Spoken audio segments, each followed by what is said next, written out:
First things first, fuck Trump, fuck ICE, fuck this administration, and fuck any maggots who voted for him in the first place.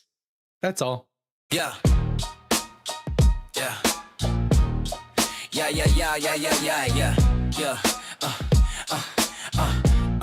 Shake it, but get pointing out all the lies. Putting the scripture right in your eyes. The Bible guy, he reads Hebrew and Greek and shows you that your book's not unique. The Bible guy, he turns through the pages until every Christian rages. The Bible guy, watch one time and you're hooked. Now let's watch why the Christians get cooked. The Bible guy. Hey everyone, this is the Bible Guy coming at you live from Northeast Texas. So glad to be back here with all of you, all of your beautiful faces. And despite all the horrible atrocities that are happening right now in our country, tantamount to the things that were happening in 1941 through 1945 in Germany, we're gonna roast some Bible believers today. We're gonna cook out and have a good time, and we'll try and forget all the horrible things that are happening, at least for the next 3 hours. But I'm probably gonna have a hard time forgetting, to be honest. But the end of the Ice Age is upon us here in Texas. Today the snow is it's coming a little bit down. It's coming down. We're not getting as much. Everything's becoming a little bit slushy, a little bit powdery.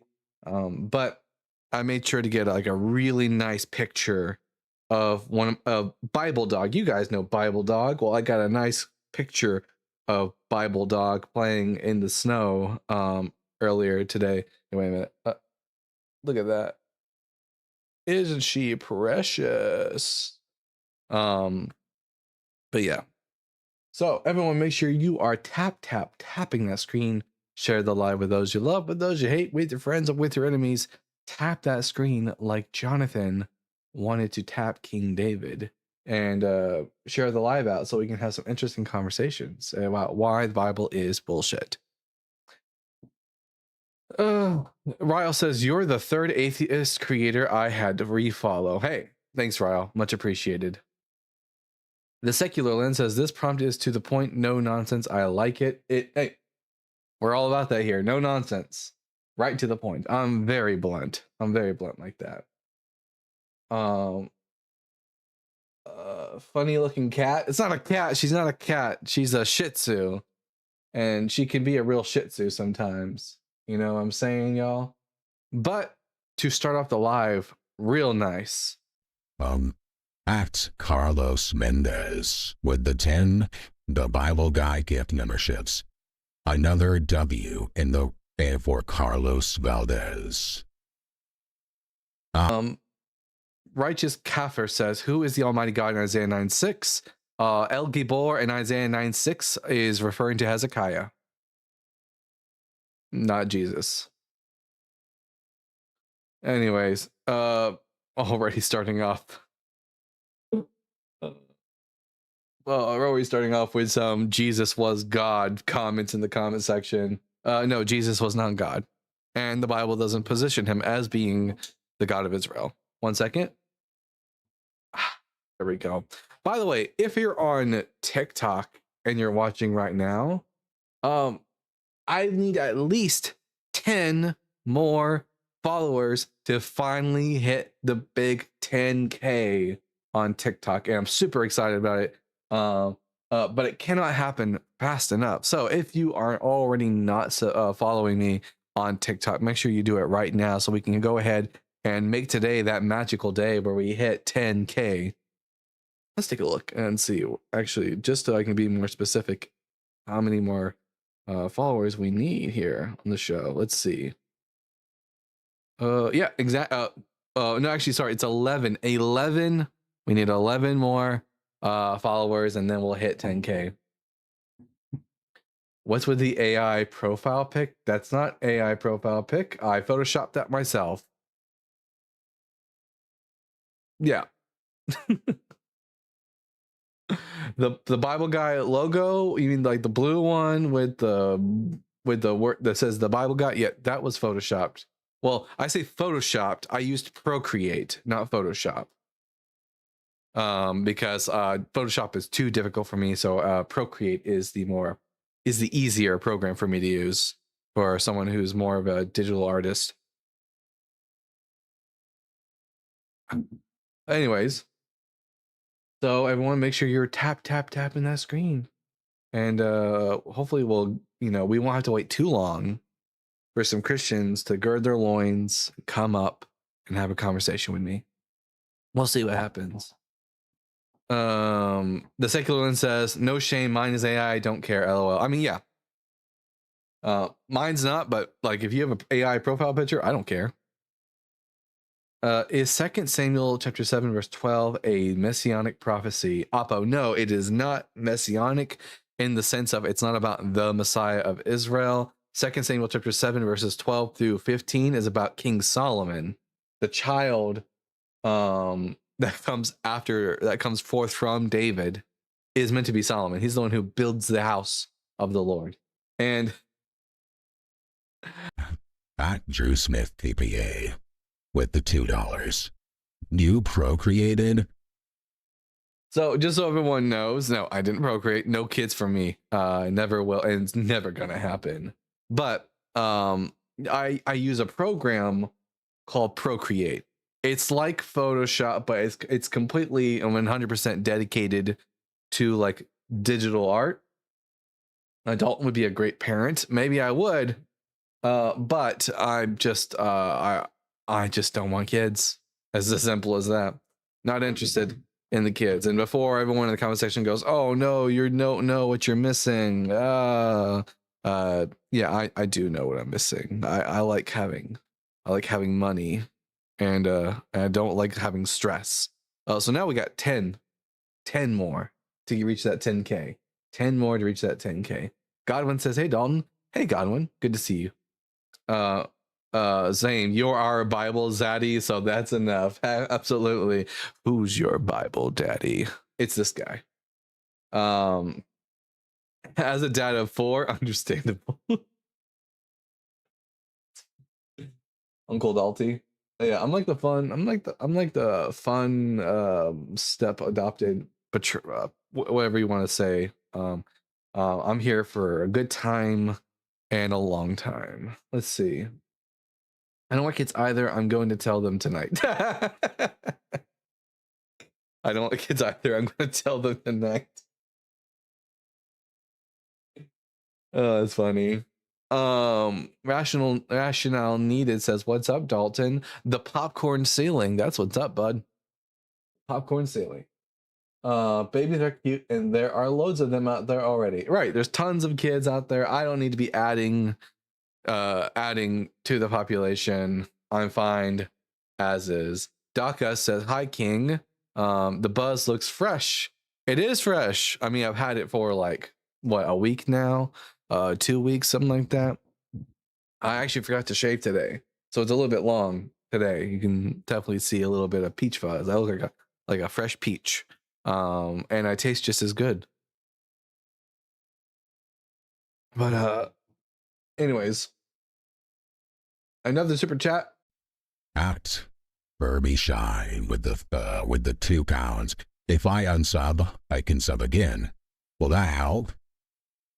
Sadly, it won't. It'll just go down one and then go right back up, and it will have done nothing. But I appreciate the sentiment. Herbie sub. I'm Herbie Shine. Herbie sub. No. That's funny. Let's see. Dalton shoots blanks. I don't shoot blanks. I as far as I know, I haven't checked. But if I did, I'd probably rejoice. I don't think babies are cute. Never did, and I'm 67. Oh man, that's crazy. I mean, babies are cute. Don't get me wrong. If I see a baby, I get the same feeling that most people do. I'm just don't want kids for myself. My friend asked me to be a godfather. I'm an atheist, so I assume it's more of an honorary title. Yeah, it's more honorary. It's always been nothing more than honorary. It says, Nikkei says, Dalton, you wearing lipstick? I'm not, but I get. Listen, guys, I have. I don't know what it is biologically about me, but I have very red lips. Like, watch. They're just that red. Although it might have something to do with the lighting on this camera I got going on right now. But if I remove the color filter on this camera, let's see, you'll see that my lips are still very red, very red. I get told a lot that I look like I'm wearing lipstick. But no, I just have a very kissable face. That's all it is. But we got our first guest for the day. I'm him. Hello, I'm him. I'm going to ask you 4 preliminary questions, and then we can get to the meat and potatoes of the conversation. Question number 1, are you at least 18 years old? Yes. Question number 2, are you a Bible believer? Yes. Question number 3, how much of the Bible have you read? Like a good amount. All right. And then final question, what pronouns do you prefer to go by? Oh yeah, for sure. He, him. All right. I'm him, he, him, which is good that you answered because you literally it's literally in your name. I'm him. So I'm Yeah, him, fair enough. he, him. I'm Dalton, the Bible guy, and I think the Bible is bullshit. Changed my mind. Yeah, for sure. So like first I'd want to ask like why you think. Why I think the Bible's bullshit? It's mostly because the fact that the Bible contains scientific and historical errors. It also contains contradictions, failed prophecy, and as a result, I think it's bullshit. I don't think it's true. It doesn't comport to reality. Gotcha, for sure. So I kind of just want to start at the scientific inaccuracies. Is that okay? Yeah. The Bible's a flat earther What? book, though, and I don't think the Oh, Earth it is flat. is? Yes. What verse or passage? Isaiah chapter 40 verse 22 literally describes the shape of the earth like as if it's a circle. Gotcha. What verse did you say? I'm sorry. Isaiah chapter 40 verse 22. Let me see. Isaiah 40 verse 22 says, and I quote, wait, did I get is this the right Isaiah 40 or is it 40? 1 minute. I'm blanking all of a sudden. I have it up right here. You want me to just read it? Yeah, he sits upon the circle of the earth. Yeah. All right, fair enough. Do you think that could be like metaphorical though? The metaphorical part is the part where it describes human beings like grasshoppers. That's that's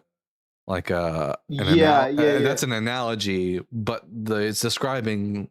That's the only metaphor here is that we're comparing the size of the people to grasshoppers because they're so small in comparison to God. But the part about him sitting above the circle of the earth isn't metaphor. Like the ancient Israelites believed that the earth was a circle. Other parts of the Bible describe it as being shaped like a clay seal, which if you know anything about clay seals, what shape are they? Circles. Yeah. I think. Yeah. Is that what you're going for? Yeah, they're pressed in by a seal. Gotcha. All right, fair game, fair point. Fair enough. Nope. Well, I guess that's the first W of the day. It's crazy. Fastest concession we've had in a while. That's crazy. Oh my gosh. All right. Wait a minute. All right. And we got another super chat here. From at Mixed Stress Monica with the $5. Do you debate any JWs? I was born and raised a Jehovah's Witness, but I got away in my early 20s. So you have any talking points I can use against JWs? Not a lot of Jovies, which is what I call them Jovies, call on the show. I will say that it's so obvious that God's name isn't Jehovah, that this is based on a misreading of the Tetragrammaton. It's Yahweh.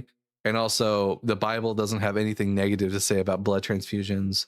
The passage about the consuming of blood refers to eating blood, not to like using it in a blood transfusion. They had no concept of blood transfusion in the ancient world. Yeah, we don't get a lot of Jehovah's Witnesses calling in.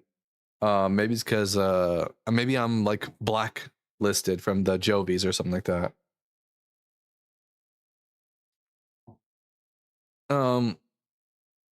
The Secular Lynn says that was something. He hasn't changed his mind though.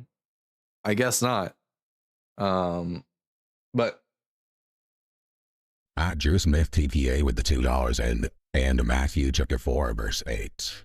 I believe this is another. You're saying this is another flat earther passage where Jesus takes, or Satan takes Jesus to a very high mountain and he sees all the kingdoms of the earth. Quite impossible on a globe. Yeah, I agree. Yeah. Which is why we don't believe in the Bible. No More Bullshit says cult adventure. Select your sect out of it. Tom says I want in. Well, Tom, you're more than welcome to request up. No one's stopping you, bud.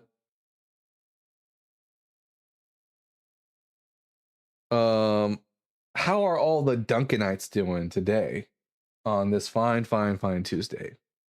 Yeah, Dalton, I didn't mention it before because I didn't want to upset you, but the Jehovah's Witnesses put you on their no-fly list. One year when I was younger, and even when I was a Christian, I used to love debating Jehovah's Witnesses. And one year, my friend, as a birthday present, knew that Jehovah's Witnesses were coming over to his house on the day of my birthday, and he invited me over in the morning because he knew I would enjoy it and enjoy debating them. And so he invited me over, and for my birthday present was getting to debate some Jovies. So that was fun. Oh, AJ Everyday, thank you for sharing the live. Yeah, everyone, we're only at 8.5K likes. Just keep tapping that screen and sharing the live out so we can get some more Christians in here who want to come up and have a conversation. Hopefully they'll put up more of a fight than the last guest. Hopefully. I guess I'd rather have mountains than live in Mobile, Alabama. I don't understand the reference, but all right, bud. If we're throwing out denominations to debate, I say Dalton should debate the Amish. Mostly because I'd like to see the logistics of setting up that debate.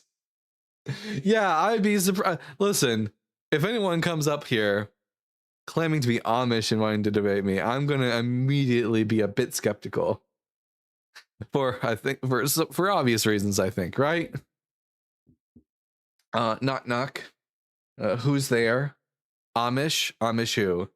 I miss you. I miss your smile. I still spread a tear every once in a while. Miley Cyrus song? What? Do you get any Black Hebrew Israelites? I love debating Black Hebrew Israelites because they have the worst. Out of all the cults and people that I talk to on TikTok and on YouTube, the Amish. Black Hebrew Israelites are the absolute worst at exegeting the Bible. Why can't I request? Where is the button? It's at the bottom of your screen. You'll see a little blue and pink person standing next to each other. Click on that and you can request up. Where's Ashland? I don't know if Ashland will be here today because she sent me a picture of a thermometer, and it looked like she was at 101 degrees. So I don't know if she'll be here today. But we'll see. Also, by the way, just a quick shout out to, let me take a look at my my PayPal. I got a donation yesterday. All Black Hebrew Israelites Rise Rev needs to hear you. Hey, yeah, we'll send them over here. I'm gonna real quick a shout out to two individuals who sent me some donations on PayPal. Steve, I'm not gonna say your last name, Steve, because I don't want to dox you, but Steve sent me $100 yesterday. Said, for your apartment fund, keep up the good work, Steve. I definitely will. We're not stopping anytime soon, and thank you so much for your donation. And then oh, the other one wasn't a donation. It was Apple taking money from me. So just Steve. Thank you, Steve. All right, looks like Tom figured out how to work the request button. So Tom, I'm going to ask you 4 preliminary questions, and then we can get to the meat and potatoes of the conversation. Question number 1, Tom, are you at least 18 years old? Yes, I am, brother. I don't know if you remember me. Let's just get down to the business, brother. Well, yeah, we'll get down to business as soon as I just get the 4 questions out of the way. So question number 2, are you a Bible believer? Yes, I am. And question number 3, how much of the Bible have you read? Well, about last time I said 60%, but today I just want to say maybe 30% because you might bring that Hebrew book. So let me say 30% for that. All right, and then what pronouns do you go by, Tom? Him. All right, Tom, he, him. Welcome back to the show. What brings you up, Tom? Yeah, well, I realized that you are always going to bring that Hebrew text. How about we get down to Zechariah 12, verse 10? I want us to discuss that. You say what? you don't believe. The what, verse 10? Zechariah. Oh, Zechariah, chapter 12, verse 10. Yeah. All right, what about it? Yes. Well, you say that you don't believe in the Bible because Jesus have not fulfilled the prophecies made, right? Correct, and Zechariah 12:10 is no exception. Okay, yeah. So I want us to read it. We can read it also in your version and try to understand, because I feel like that on its own, it shows you the.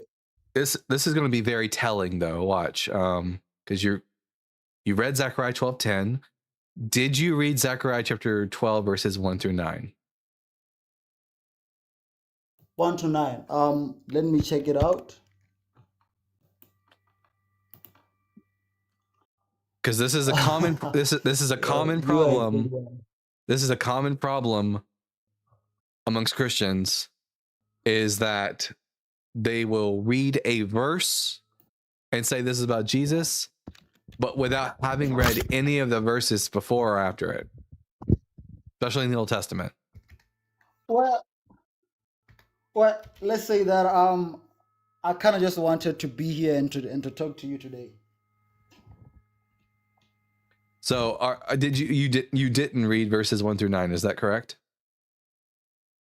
Yeah. I can say that, but I think eventually it will always lead to Jesus Christ. Yeah. So let's take a look at the context of what happens prior to the individual that is pierced. Let's see if what happens prior to is something that happened during the days of Jesus. So if we read Zechariah chapter 12, verses 1 through 9, we see a battle that takes place. I'll pull up the passage on the screen so everyone can read it. And this time I think I'm gonna try to fix it to where there aren't so many fucking freaking what do you call them, ads popping up all over the place. So I'm just gonna fix this real quick. How do I get 1 second, guest?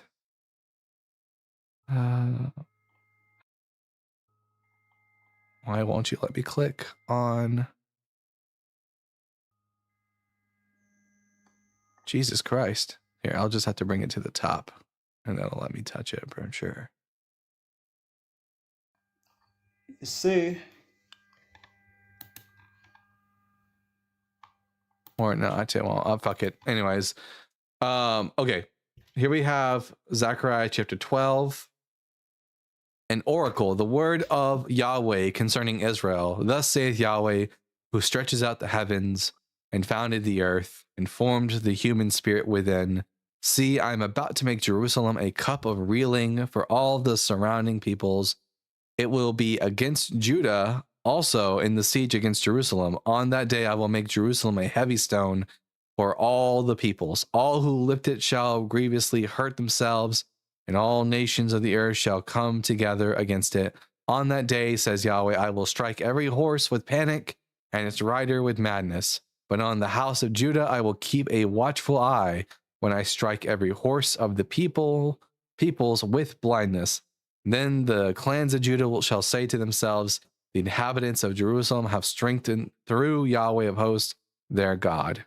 On that day I will make the clans of Judah like a blazing pot on a pile of wood, like a flaming torch among sheaves, and they shall devour to the right and to the left of all the surrounding peoples, while Jerusalem shall again be inhabited in its place in Jerusalem. And Yahweh will save the tents of Judah first, and that the glory of the house of David and the glory of the inhabitants of Jerusalem may not be exalted over that of Judah. On that day, Yahweh will shield the inhabitants of Jerusalem so that the feeblest among them on that day will be like David, and the house of David shall be like God, like the angel of the Lord at their head. And on that day, I will seek to destroy all the nations that come against Jerusalem. When did that happen? When did this happen? well, I can't say that it happened exactly, but the thing is, I'm trying to show you directly to verse 10, because I believe that well, here's the problem. Here's the problem. Yeah. Verse 10 can't be about Jesus, because verse 10 happens after verses 1 through 9 occur. In order for verse 10 to be fulfilled, all the nations of the world need to come against the city of Jerusalem to make war with her, and yet Yahweh gives them the strength of like King David and the strength of the angel of the Lord. When did that happen in the first century? Well, I can't say that it happened, but like I'm trying to highlight this because like before 10, there's also like that theme that says mourning for the peace the one, pierce the one, or something like that. Yeah, I this mean, person. like, but so when I is this believe- person I pierced? believe that is a different, pierced. I feel like that is a different theme from that. According to me, I feel No, like that is a different theme. it's not a different theme. You see the word "and" here?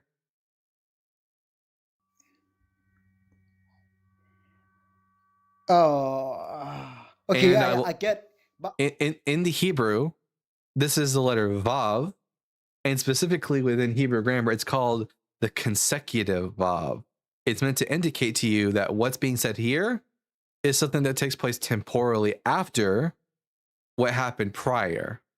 In other words, verse 10, chronologically speaking, takes place after verses 1 through 9. So if verses 1 through 9 didn't happen in Jesus' time, it doesn't matter who gets pierced. Lots of people were pierced in the first century. Jesus wasn't the only crucified individual. So, yeah, I do understand that he was not the only one, but at the same time, I feel like if we talk about the spirit of compassion and supplication, and I feel like we can direct that to Jesus Christ. I mean, like, yeah, I don't know. You mean people? You mean try to people? get my point You mean across. people? You mean people prior to Jesus didn't experience compassion and they didn't supplicate? No, I'm just talking about the spirit of compassion that Jesus Christ have, Well, you or can't. just Jesus Christ had. You can't demonstrate that Jesus Christ had a spirit of supplication and compassion. That's a claim, and you can't demonstrate that because spirits are by nature invisible, incorporeal, and cannot be directly like it's just going to be a claim. But again, verse 10 Nah, is happening chronologically after verses 1 through 9. You need to deal with the fact that verses 1 through 9 I, did not occur prior to Jesus' crucifixion. So Jesus' crucifixion cannot be the fulfillment of verse 10. well, okay, fine. How about this? Um, well, how about this? I can say most of the parts, yes, do not happen. But I feel like if you look at Jerusalem, like it has survived many attacks and just Judah. I feel like is like there have been things that have been going on in the past, and don't say like there were not wars or something. Did all the But there were nations wars. did But at was there the same did time, prior? we're talking about a different subject. I mean, like if we go to that No, era we're not. and We're then we not. talk about We're not talking about a um different subject. Specifically, chapter 12, verses 1 through 9 tells us that just prior to the individual who is pierced, in verse 10, that a great war takes place where all the nations go to war against Jerusalem, but they are victorious because Yahweh gives them the victory. When did this happen? In Jesus' time. I can also say this. I can also say that we cannot take a word for word of the Bible because like it is based on Well, meanings. Like not sometimes there only are if you stories of care. meanings. Only if you care what Is it possible to? well, we can if you care what the Bible actually says. If you want to believe what you want to believe despite what the Bible says, then sure, you can ignore as much as the Bible as you want in order to like further your dogma and your beliefs, but we're not interested in that here. We're interested in what does the Bible Well, say in its original context, and we're not going to ignore verses 1 through 9 in favor of your messianic so interpretation. okay, so basically, in other words, what you are saying is if someone were to write a poem for you and it has This a isn't a hidden poem. meaning, This is you not a poem. you would know. This I'm trying to say the Bible Zechariah chapter something about the history, book like it is based of meaning. the book of Zechariah isn't a poem. It's a prophecy about an event that's meant to take place in the future. And that event includes a giant war against Jerusalem that results in someone being pierced. But the piercing here, by the way, is meant to insinuate that someone is stabbed in this war. Yeah, because if you look at it, Yeehaw! Thank you for the cowboy hat. listen, if we look at it, Jesus Christ, the way like he was dying and everything, all like that was going on. Well, can that be a great war or something like that? It's a hidden meaning. No, Can that be there a was great war? there It's a there hidden was not meaning. there was not Why? a war. There was not a war. The nations. It says in the book of Zechariah that the nations go to war against Jerusalem, and that God makes all of them as strong and as mighty as King David on that day. And yet, in the time of Jesus, the nations did not go to war against Jerusalem. The Jewish people were being occupied by the Romans, and all of them were weak and feeble under Roman occupation. Yeah, I do understand your point, but at the same time, I'm also trying to bring about that, like the whole thing of how Jesus Christ died, and Jesus Christ, maybe it's Jesus, not. there's nothing unique about the death of Jesus. Jesus was crucified, and so were hundreds of other Jewish people in the first century. The individual who's pierced in Zechariah 12 is pierced as a result of the preceding war in verses 1 through 9. We're not going to let go of verses 1 through 9. Why are we not trying to Because we're not to going to just ignore stick to the maybe? because we're not going to ignore the context of the passage in order to prop up your dogmatic beliefs. If you want to convince me that Jesus was the Messiah and that he fulfilled prophecy, then you need to demonstrate that in the context, the original plain context of the passage, that it's about Jesus. If your belief that Jesus fulfilled prophecy involves you ignoring what the Bible plainly tells us, not interested. You won't convince anyone here of that. What? So basically, I feel like maybe the whole way maybe of someone trying to convince you is going to be kind of really difficult if we are going to just read and say let us base on context without having Uh, to derive the yeah, meaning. it's going to be difficult if you ignore what the Bible actually says. Correct. If you are only interested in pushing your dogma and ignoring all the data, then yeah, it's going to be very difficult for you to prove and demonstrate that Jesus was the Messiah.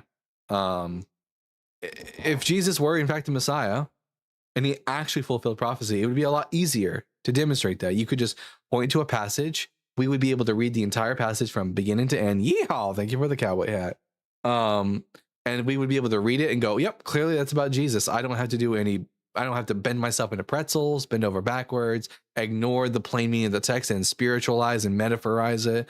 But that's what you have to do in order to make Jesus the Messiah.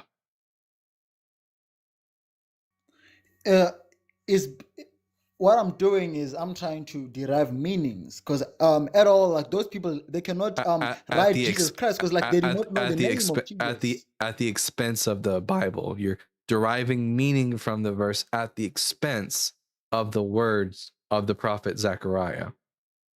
I'm not going to let you put words into the mouth of Zechariah that he never spoke. We're going to ask ourselves, when Zechariah wrote this book or has someone wrote it for him, what did they intend to say? And we're going to take into consideration the literary context and the cultural context and temporal context of the passage. We're not going to ignore those things in order to prop up your belief that Jesus was the Messiah.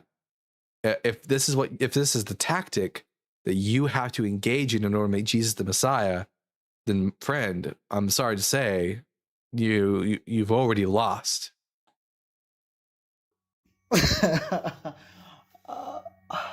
Well, at least this time around, even if you can say I've lost or something, I don't believe like I've lost or I've won. I mean, because basically, if at all we are going to say all nations came against Jerusalem, no, they haven't. Is it possible that to happen in the future?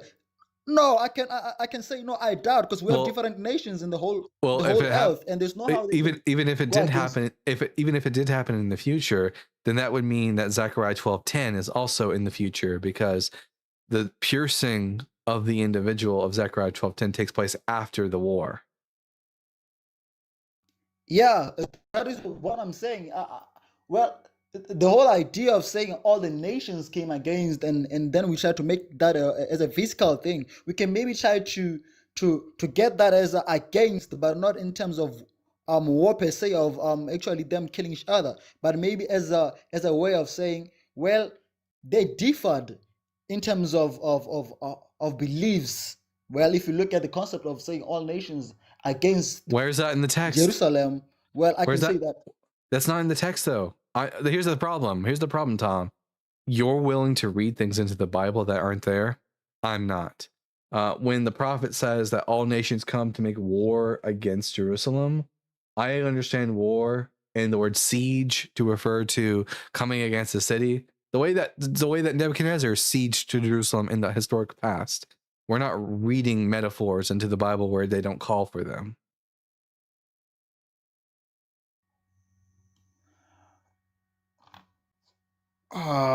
Well.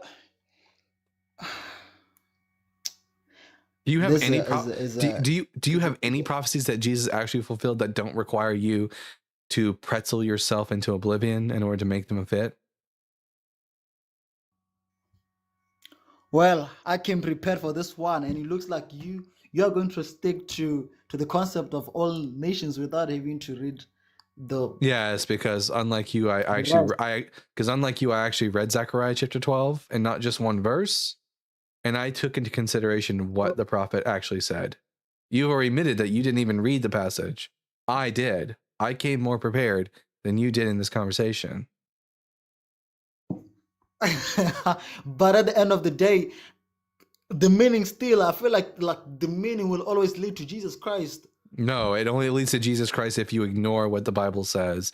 If you read the Bible with Jesus colored glasses on, Jesus tinted glasses, instead of just reading it for what it plainly says, then sure, it can lead you to Jesus. But here, when we read an ancient book like the book of Zechariah, we're going to listen to say what the Yes. prophet actually said, and we're not going to just read one verse. We're going to read the whole thing and take into consideration the whole context. Okay. I think it was really nice talking to you. This time around, I feel like even though we kind of differ in terms of you trying to bring up that all nations. I Yes, we believe differed because I read the passage and knew the context, and you didn't. Yes. and you're holding on to the concept of all nations. Yeah, Okay, because fine. that's what Zechariah. Let me ask you Zechariah. this. Because that's what Zechariah said. So if Zechariah says that God says that all nations will surround Jerusalem and siege it, then that's what he meant. Oh my God. Okay. Have a good one, brother. Have a good one. But yeah, it was nice talking to you. Yeah, I kind of enjoyed talking to you though. You're not bad. Thanks. And I'm not You bad too. too. I You feel too, like this time I'm Tom. not bad. All right. You have a good day, Tom. Yeah. Have a lovely day, bro. Yeah. Listen, Christians. If in order to make Jesus the Messiah, I have to ignore the context of what the Bible says, you're not going to get anywhere close to convincing me that Jesus was the Messiah. Sorry to say. We're going to bring up the next guest. Nobody's 2 cents. Nobody's 2 cents. I'm going to ask you 4 preliminary questions, and then we can get to the meat and potatoes of the conversation. Question number 1, are you at least 18 years old? 34. Question number 2, are you a Bible believer? Emphatically. What was that? Emphatically. All right. Question number 3, Yes, how much I'm of a the Bible Bible believer. have you read? A good portion, cover to cover. All right. And then final question, what pronouns do you go by? He, him. All right. Nobody's 2 cents, he, him. I'm Dalton, the Bible guy. I think the Bible's bullshit. Can prove me wrong. Well, my position is what drew you to that conclusion before we began? Why is the Bible bullshit? Because it's historically and scientifically inaccurate, contains contradictions, and failed prophecy. Anything else? Those are the main ones. I can't think of any off the top of my head. Okay, so what drew you to the conclusion that the histories, the prophecies, etc., what drew you to that conclusion is what I'm asking. Oh, by reading and studying the Bible, and also studying like science and history and stuff like that.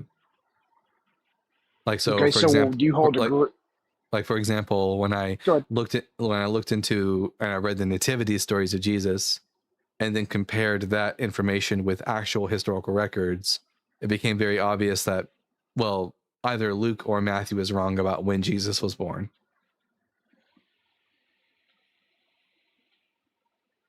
Could it be? Did you ever consider the thought that the data could be wrong? Did you ever take into that consideration? Yeah, but you'd have to give me a reason to think that the data is wrong. Well, has data ever been known to be wrong? It has, but in order to believe that the data is wrong, I'd have to be demonstrated that it's wrong. So you're appealing by authority. Are we agreeing to that? No. You are. You literally are. If the No, data is this is there, just you're appealing by authority that is already there. Well, no, I have a historical record from a known historian, which is greater, Flavius Josephus, which is better than the anonymous gospels, that were written much later. So I take actual history books over mythology books as being having greater precedent. I would have to have a reason to doubt that Flavius Josephus knew what he was talking about. Why wouldn't he though? He Why sees the wouldn't he? destruction of the temple. Yeah, he sees the destruction of the temple. Who? Josephus? Sure. He saw the destruction of the temple. I don't know if he personally witnessed it, but as a first century How do you figure? I don't know He where wrote of Josephus. Yeah, he wrote of it. I don't know where Josephus was though when he wrote about it. He wrote about the destruction of the temple in 90 CE in his book Antiquities of the Jews. Whether or not he personally witnessed it or not is irrelevant. He could have just taken his information from eyewitnesses. We know, for example, that when he talks about Herod, he got his information from Nicholas of Damascus, who was Herod's court historian. Do we know where the author of the Gospel of Matthew got his information on Herod? So where in this timeline was that inserted? I mean, that's a kind of a That's fine. a claim. That's kind of a claim. How is this an answer to my question? I seem to remember asking you, where did Matthew get his information about Herod? I mean, that's what I'm asking you. I'm not sure. Well, you don't know. Okay. So Josephus got his information on Herod from Nicholas of Damascus. I actually know the author of Where Antiquities do of we the get that Jews information? That's what I'm asking. from That's what I'm asking. Josephus. Where does that? From Josephus in his Okay, book so Antiquities. Where? Right, but what I'm asking is, if he got it from a secondary source, where's your evidence that he got that from a secondary source? From a primary source. Josephus tells us that he's getting his information from Nicholas of Damascus. Now, can you at least admit that when it comes to the Gospels, we don't know who wrote them, and we don't know where they're getting their information, unlike Antiquities, who we know wrote it. We know who wrote Antiquities, and we know where they're getting information from. So you'll accept Josephus, but you won't accept the other accounts. If I understand that correctly? The mythological accounts of the Gospels of Matthew and Mark, Luke, and John, yeah, because we don't know who wrote them. That's kind of a stretch, don't you think? It's not a stretch. We don't know who wrote them originally. Because Josephus, No, well, the consensus of the scholarship would tell us that we don't. The Gospels aren't. No, I'm appealing to the research. When we take a look at our oldest, you can keep saying that all you want. It won't make it true. When we take a look at, like, for example, you're confessing it, dude. You're confessing it, Dalton. I'm not confessing anything. I will finish what I'm going to say without you interrupting now, because this is my show. When we take a look at the data, we don't get any attestation to the authorship of the Gospels until the late 2nd century CE. And our earliest manuscript, for example, of the Gospel of Matthew, doesn't even tell us that it's written by Matthew. No title, no internal attribution. Sure. Again, you're agreeing to what Josephus says written about Jesus, but you're not accepting the Gospels. Well, no, I agree to what Josephus wrote about the Herods. Josephus didn't write about Jesus. Or at least there's one passage. There's one passage which is in contention, and that's the Testimonium Flavianum, but that's in contention as to whether or not it's a partial or an entirely an interpolation. We don't know. But besides that, Josephus says nothing about Jesus in reference to Herod. Have you read T.C. Schmitz? Read T.C. Schmitz? No. Do you work on it? Yeah. Is he a Christian? He's a scholar. Is he a Christian scholar? Well, it doesn't matter if he's a Christian or not. So what makes him? It does. I mean, he's credentialized. Yeah, I prefer secular scholars who don't have any like teeth in the game. But anyways, well, he actually literally does. But anyways, Josephus says nothing about Jesus in regards to King Herod. All we get from Josephus at most is a declaration that there was a man named Jesus who was crucified under Pontius Pilate, and that he still has followers to this day, and that's it. Now, when I think that's a conspiracy. You think what's a conspiracy? I mean, look at it. You think the idea. You think what's a conspiracy? The Testimonium Flavianum is a conspiracy? No, your claim that Josephus, that the Christians inserted. A lot of atheists have this idea that. Well, no, because this is why we know the TF is at least partially an interpolation. Was Josephus a Christian? No. Okay. Would Josephus have proclaimed that Jesus was the Christ and that he rose from the dead? I mean, you would. I mean, that's. I mean, we really don't Be really honest. truly know. Be I'm being honest. honest. I don't know. Would I'm a being honest. I non don't know. would a non-Christian Pharisee say about Jesus, he was the Christ, and that in accordance with the scriptures, he rose again from the dead? Think, Sure. use your brain. No, you need to use your brain. No, okay, here, let me just answer for you example, because you don't seem to want to example, I think straight. No, a non-believing Pharisee would said I not didn't proclaim know. that. Well, then you're stupid. A non-believing Pharisee would not declare Jesus was the Christ and that he resurrected from the dead, which is why the consensus of Nicodemus? which is why the consensus of scholarship. Well, Nicodemus never said anything about Jesus, as far as we can tell. All you have is the Actually, he did. Gospels. You know, All you have is the he Gospels, proclaimed. and all you have is the He was a Gospels. part But of it. all you He have was is the actually a gospel. part of it. All you have is the Gospels, and we don't necessarily. The Gospels are the thing in question. Especially Gospel of John, which is the only Gospel that Nicodemus occurs in, is the most suspect of all four Gospels. The historical Okay, so Nicodemus. Nakdimon, as far as we know, said nothing about Jesus of Nazareth. Well, no, in regards to what Scripture says, Nicodemus was a part of the Sanhedrin. So Yeah, but therefore, historically he speaking, acknowledged that. but historically speaking, we don't know that Nicodemus said anything about Jesus of Nazareth. Cool, prove it. I mean, if we're holding up to the same standards, we have you no were also historical. held up to the same standards. We have no historical quotes from Nicodemus saying anything about Jesus of Nazareth. All we have is the anonymous work of the Gospel of John, which is very different than the synoptic works of Matthew, Mark, and Luke, and it's the thing in question. Why should we trust the Gospel of John? Well, your position is the Bible is bullshit, so why entertain it? Yes. Why should I why should I care what the Gospel of John says? Why should I take into consideration as anything other than just a myth about Jesus of Nazareth? Well, I mean, then you're going to have to explain to me, a believer, Proverbs 30, verse 4. You're going to have to explain to me what that's in reference to.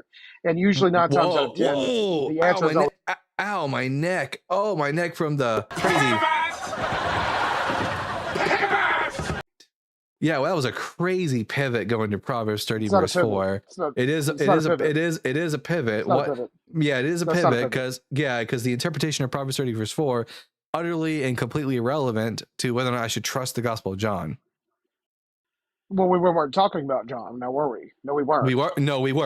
We were. I said, no, we weren't. Yes, we were. You was. I know you have a hard time. I was not taking in information and whatnot, but yeah, we were talking about the Gospel of John. If I'm talking about the Gospel of John, you were.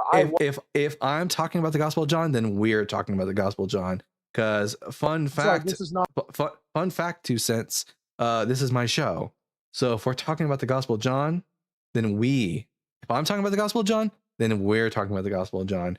You said Nicodemus said X. You said Nicodemus said X, Y, and Z. You made a reference to Nicodemus? In which book of the New Testament does Nicodemus make his appearance in? Obviously, the book of John. Oh, so we are talking about the book of John. Crazy how that worked out. So, anyways, we're not going to pivot. How do you know you're losing? We're not going to pivot to Proverbs 30 verse 4. It's not going to happen. We're going to stay on topic. Can you give me a reason why I should take into consideration what the book of John says about Nicodemus? Go ahead.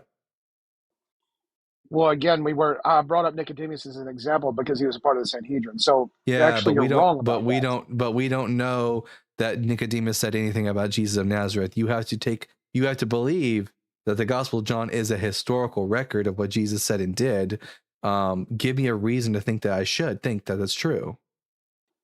I have faith that he does, and just like you have faith that he didn't. So I don't have faith that he didn't. Faith is a belief in something faith is a belief in something without evidence. I don't believe that the Gospel of John is just simply ahistorical. That's the default position, that until you can demonstrate the Gospel of John is historical and written by someone who knew Jesus, then the default position is that we don't know who wrote it and it's not historical. That's the default position. That requires no faith. It's actually a lack of faith. It's about as much about having faith in the Gospel of John as being abstinent is a sex position. So why should I care? So why should I care what the Gospel of John has to say? I'm going to hold you to this. We're not going to move on until Christ. Oh, because what? Well, I don't know why you keep muting. I don't know why you keep. Oh yeah, because you. Well, because you keep talking while I'm in the middle of my sentence, and when you do that, I have to mute you. That's how that works. So, and I will continue to mute you until I finish my sentences. Now, give me a reason to take into consideration what the Gospel of John says. Go ahead. Yeah, that's called filibustering. Is exactly what you're doing. So no one cares about the meta of the conversation. You're boring everyone. How about you just answer the question, and then I'm going to keep holding you to it. You can just answer the question. Why should I care what the Gospel of John says?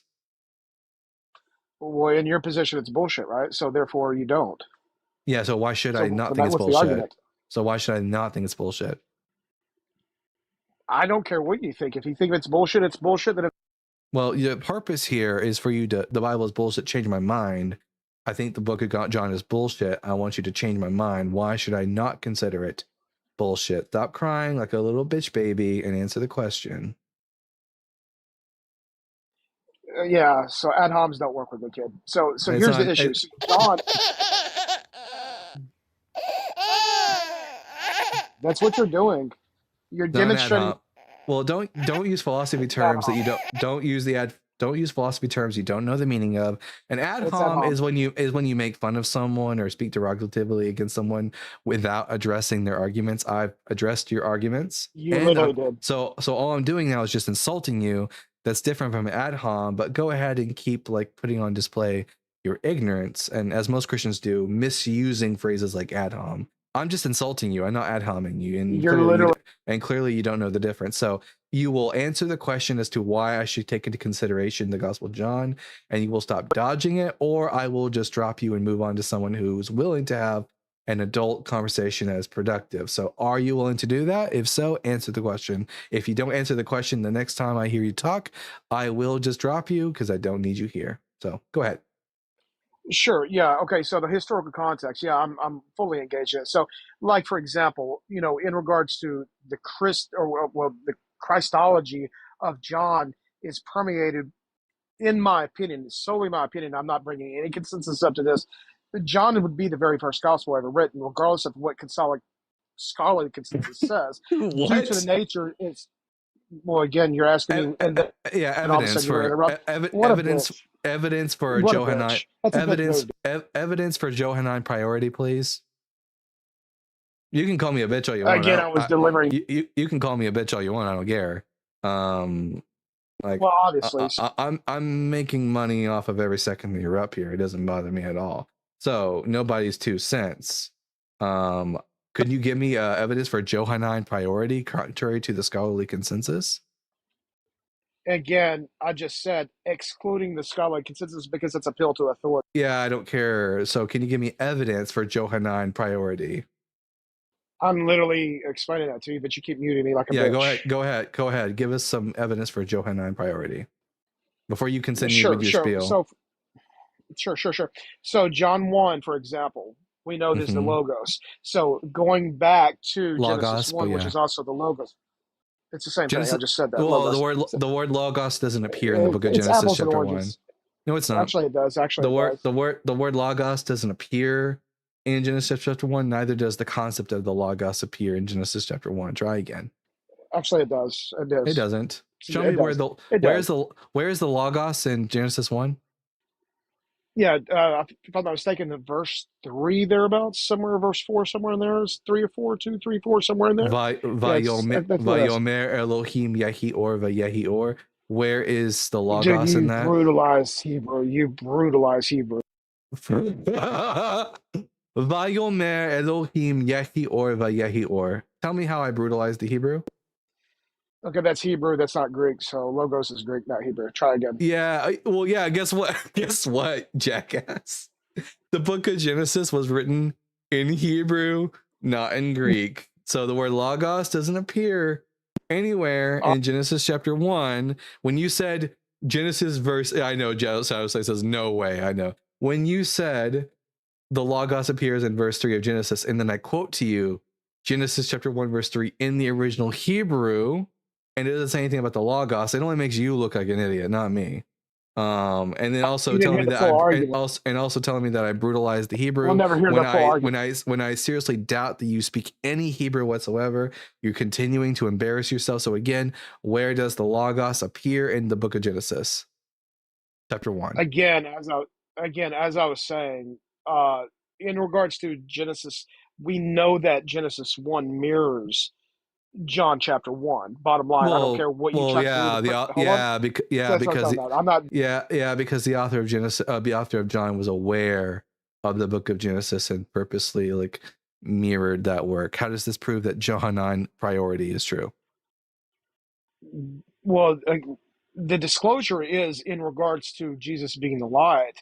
So the historical value is based upon the entire genealogy from all the way up until Abraham, all the way to Jesus. So the historical value is inserting the historical data inside the text, which you want to proclaim data over dogma, has nothing to do with dogma. The insertion is all the way up until the church till present day. Yeah, I'm And sorry. so, You're babbling, but where is the evidence? the You've irony of given me babbling. you've given me nothing yet to demonstrate Johannine priority. All you've noted is that the author of the Gospel of John is aware of the book of Genesis and therefore modeled Genesis chapter 1 after the opening lines of the book of he modeled John chapter 1 after the opening of Genesis chapter 1. How does this demonstrate Johannine priority? Because again, it presents the logos. That's what I was trying to get at. So what it is it So introduces. what? It's the introduction. Well, it's the introduction. So the historical Yeah, value well, it's the introduction of the Logos within the Gospel of John, but that doesn't tell me that doesn't tell me whether or not the book of John was written first. Make that make sense. It's inside the New Testament because it mirror. Okay, for example, if you look at the narrative of Genesis chapter 1, what does it say in the beginning? What does it say in John chapter 1? In the beginning of Okay, so yeah. Bereshit means in the beginning of, not in the beginning.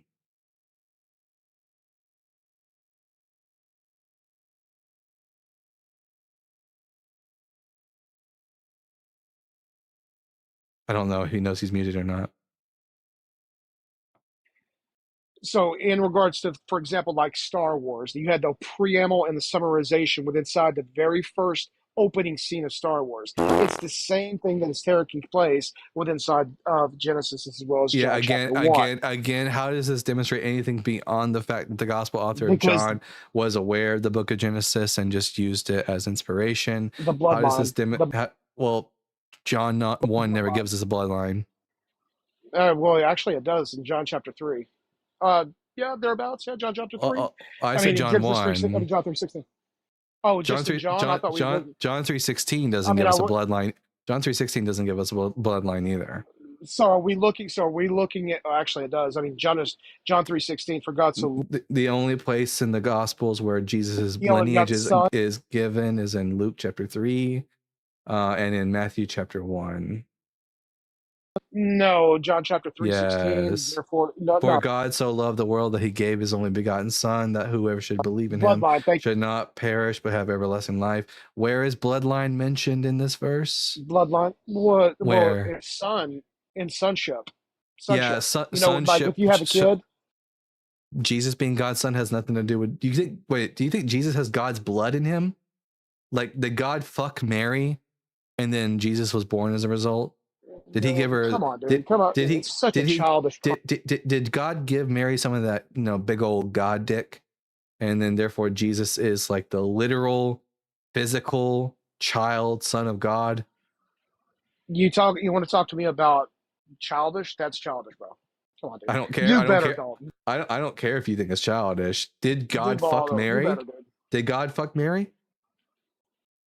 There was a seed, obviously. I didn't say he actually penetration. No, I wouldn't say that, but there's actually a seed. I mean, come on, use your fucking head. Magical seed from God or from someone else? You know the Bible? I mean, it says. Is it God's sperm or someone else's sperm? Well, if it was Joseph, that would have kind of narrowed the conversation down quickly, Well, right? Well, you better hope it's not Joseph's sperm, because Joseph. No. Wait, You better not hope it's not. Okay, is it God's sperm then? We don't. I mean, okay. So explain to me what the DNA pattern is. How did it happen? There is no DNA pattern in the Gospel of John. The author of John isn't aware of DNA. Actually, DNA had not yet been discovered yet. They're not aware of the concept of DNA. Actually, when it says that Jesus was the only begotten Son of God, the monogenes huios of theos. This is a reference to this. I'm not reading. I'm not reading a script. I know that you would love to think. I know you would love to believe that I'm reading a script. I know that you would love to believe that I'm reading a script because I know the Bible better than you. So that's like your best defense. You literally don't. It's just I'm just going to keep saying what I'm going to say anyways. So the Logos within first century Jewish angelology was thought to be God's son, not in a physical manner, but through divine emanation. But something tells me you're not familiar with Logos theology in the first century CE. I talk about this shit almost every single live. I'm not reading a script. I just talk about this shit all the time, but it's not a script. It's a script. You can say that all you want. Here, this is you right now. No, that's you, bro. It's a script. It's a script. So here, listen, nobody's 2 cents. You've been an absolute bore. You are by far one of the worst guests I've ever had. You just want to do nothing but pivot and dodge, and I'm pretty sure that my audience is tired of it. You did nothing but pivot, and I'm tired of you. Yes, in fact, after that really shitty exercise on your part, I think I just won't ever talk to you again. You're just banned from ever getting to talk to the Bible guy ever again. So hopefully the next guest won't be such a little bitch and won't be a pivoting Perry or whatever the fuck it is out there. So also not reading a script. All I've got on the screen right now is my voice changer app. I got my, I've got my, let's see, nobody's 2 cents, pivots, nonsense, thinks Jesus is God's physical son. There we go. So I'm going to bring up the next guest. But first, I'm going to read some super chats, and then we'll bring up Colin. So, at Sarah Stranding with the $2.79 Connect bucks. Love you, Dalton, Duncan, Bible guy, Cook. Will do, Sarah. Will do. Cooking real good here. And then at Brian Plack with the $5. My position is a question that doesn't establish my position. That caller. Also, fallacy. Tourette's is bad for you and is dishonesty driven. Yeah, that guy was all over the place. Yeah, really sad. But guess what? In the comment section, you predicted that he would crash out, and he immediately crashed out. So you guys are prophetic at this point. At Juno's Boy Toy with the $10. This dude's voice is so familiar. Is this the guy who insulted Justin's son? Either way, total clown. Did he, was that guest someone who insulted Justin's son? Yes, it is. Oh, well, fuck him. If I ever see him, guys, if any of my mods, if you see him commenting ever again on this live, and I'll make sure to do this too, block him. We will absolutely not tolerate someone who makes fun of someone for being special needs. Yeah. Fuck him. Anyways, and one last super chat, and then we'll move on to the next guest. At Game Master Flash with the $10. 10 spot for question 4. Let's cook. Can I get a 7-day medium well and a side of LDS? Absolutely. We'll get those Seventh-day Adventist and LDS cooked well done, and medium well for you, but absolutely. All right. We're going to bring up Colin now. Colin, I'm going to ask you 4 preliminary questions, and then we can get to the meat and potatoes of the conversation. Question number 1, are you at least 18 years old? Yes. 20. Question Question number 2, are you a Bible believer? Yes, not in the way that a Protestant does, but I believe in the Bible. All right. Question number 3, how much of the Bible have you read? I've read the New Testament, the prophets, and the first couple books. All right. And then final question, what pronouns do you go by? He, him. All right. Colin, he, him. I'm Dalton, the Bible guy. I think the Bible is bullshit. Change my mind. Yeah, so I think that if a text is historically inaccurate in certain areas, it doesn't necessarily mean it's bullshit. I think the Table of Nations is very accurate within the context that, the writers wrote it. You think that all people in the world derived from 3 people? No, I don't believe that. So you agree that the Table of Nations is inaccurate? So it's talking about the Table of Nations that they know of. And nowhere in Genesis chapter 10 does it say that that is all nations. It's saying that it's all the nations that they knew of, the Hebrew people. Well, it's still wrong, even if we only consider like the localized people groups. For example, does the book of Genesis position the Canaanites as being from Ham and the Israelites being from Seth? Oh, sorry, not from Seth, Yeah, from Shem. They get that part wrong, but everything else they get right. Because the Israelites were just another group of Canaanites. So Yeah, it seems like they this got is it just wrong. it seems like a ancient Israelite people who are trying to come up with an origin for all of the local people groups, and they just got a lot of information wrong. Yeah, I think that they got a lot of it right, and they carried the tradition of the Akkadian and Sumerian people, and there's a lot of truth to be found in myths, and I feel like people don't take seriously. Like a lot of the information we know comes from these the stuff that we get from myths.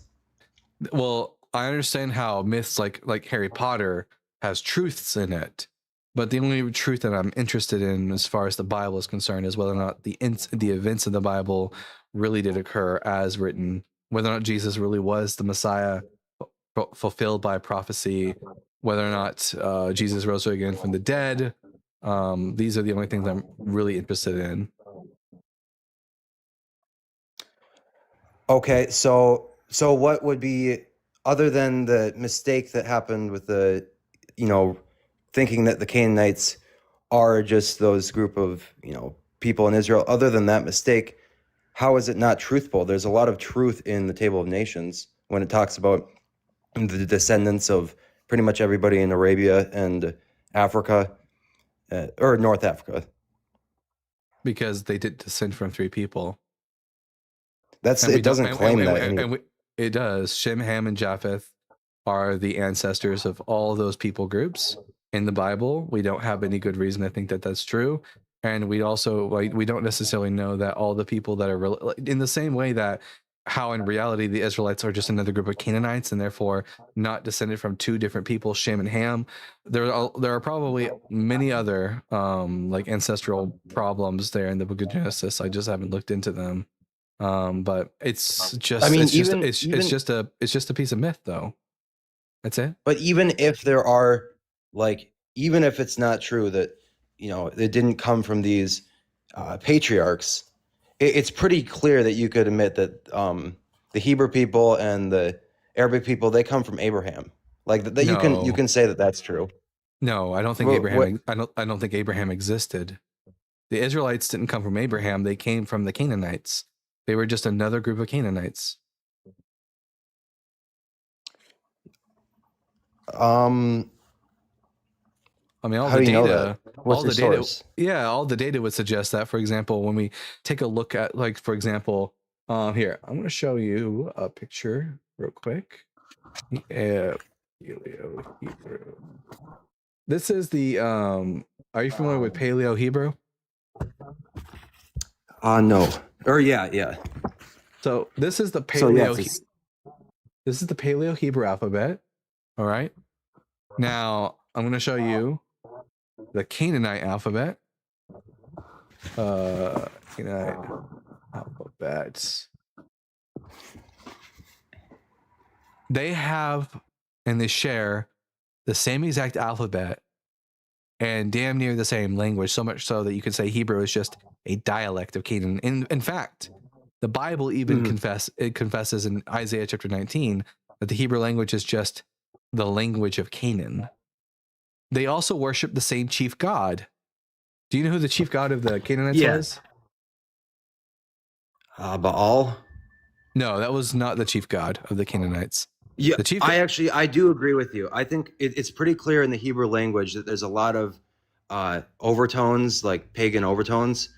So yeah, but even that, it doesn't get rid of the truths in the Bible, you know? Well, I mean, as far as we can tell, based on the geography and the history and the language and culture of the Israelites, they were just another group of Canaanites. They didn't come from a man named Abraham from Ur of the Chaldeans. They were just another group of Canaanites. Yeah, so they viewed the Canaanites as people who came from Ham, but they were wrong. They came from Shem as well. The Canaanites were actually their brothers. We have They no got reason that to think wrong. Shem was we have no reason to think Shem was a real person either. Shem is no more Okay, real but than just for the sake of Hercules. this, it depends what you mean by real, but they had a figure. As in did not exist. Well, what would cause that to just randomly spring up in their imaginations? Yeah, hundreds and hundreds of years of evolved myth. It starts with the ancient Israelites sort of breaking themselves off from the rest of their Canaanite brethren, forming a unique cult centered around one of the deities of the Canaanite pantheon, Yahweh, and then eventually, as a way of like bringing about superiority of their particular group, creating a myth and lore surrounding their ancestral origins in order to like propagate.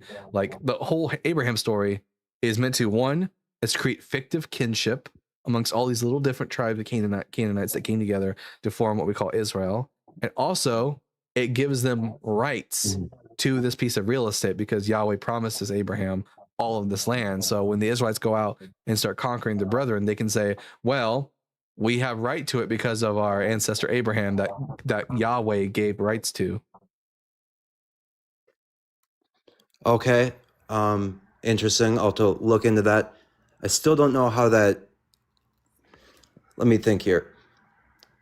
We have no But it evidence for says- Abraham outside of Genesis. Okay, that's fine. But okay, even then, what was there evidence for Joseph? Would you go that far? No, Joseph didn't. And no one from anyone from the Pentateuch or from the book of Joshua were real people. These are all ancient myths of the ancient people in order to establish their nation. There was no Exodus from Egypt. The Israelites were just another group of Canaanites that arose and eventually created their own myths surrounding their people. But how would they know of Exodus in their imagination if it meant nothing to their history? Well, because the Canaanites prior, like a couple hundred years prior to the time of King David, the Canaanites, which would include the Israelites, were dominated and ruled over by the Egyptians. The Egyptians ruled over the land of Canaan for quite some time until the Bronze Age collapse. This sort of cultural knowledge of we were once ruled over by the Egyptians over time, over hundreds and hundreds of years, evolves to become the Exodus narrative.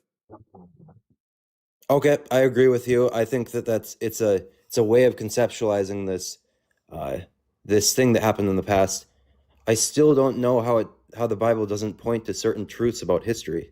I don't care about truth in the metaphorical, mythical sense. I only care about whether or not the content of the Bible comports to reality. Like, was Jesus actually the Messiah? He didn't fulfill any prophecy.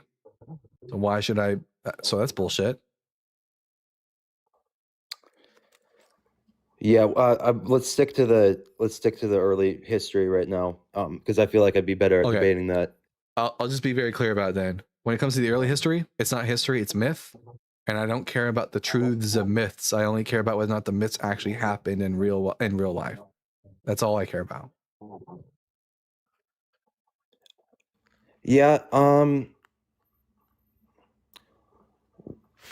So there's no truth. You're saying there's no truth that can be found in myths. They're always wrong. The truths that you're referring to, I don't care about. When I say there's no truth in the myth, I mean these historically did not take place. Okay, but so the flood that's brought up by the Sumerians, Akkadians, and then later the Hebrew people, you're saying Yeah, that's something they made up. The Mesopotamians lived in, well, Mesopotamia, the land between the two rivers. The Euphrates River often floods. And as a result, of course, like cultures that live near large bodies of water that occasionally flood create global flood myths. But was there a man named Noah or Gilgamesh who built a large ark and carried 2 of every creature in it? No, that never happened. It was their way of saying that the king was powerful and that we should trust in the king. Okay. But I still don't see how that doesn't point to the fact that there was a flood. I'm not saying that it was global, but they're talking about a local flood that happened. So but the global flood of the Book of Noah never happened. I don't care about whether I don't care about whether a local little minor flood took place and flooded some farmland. We don't give a shit about that.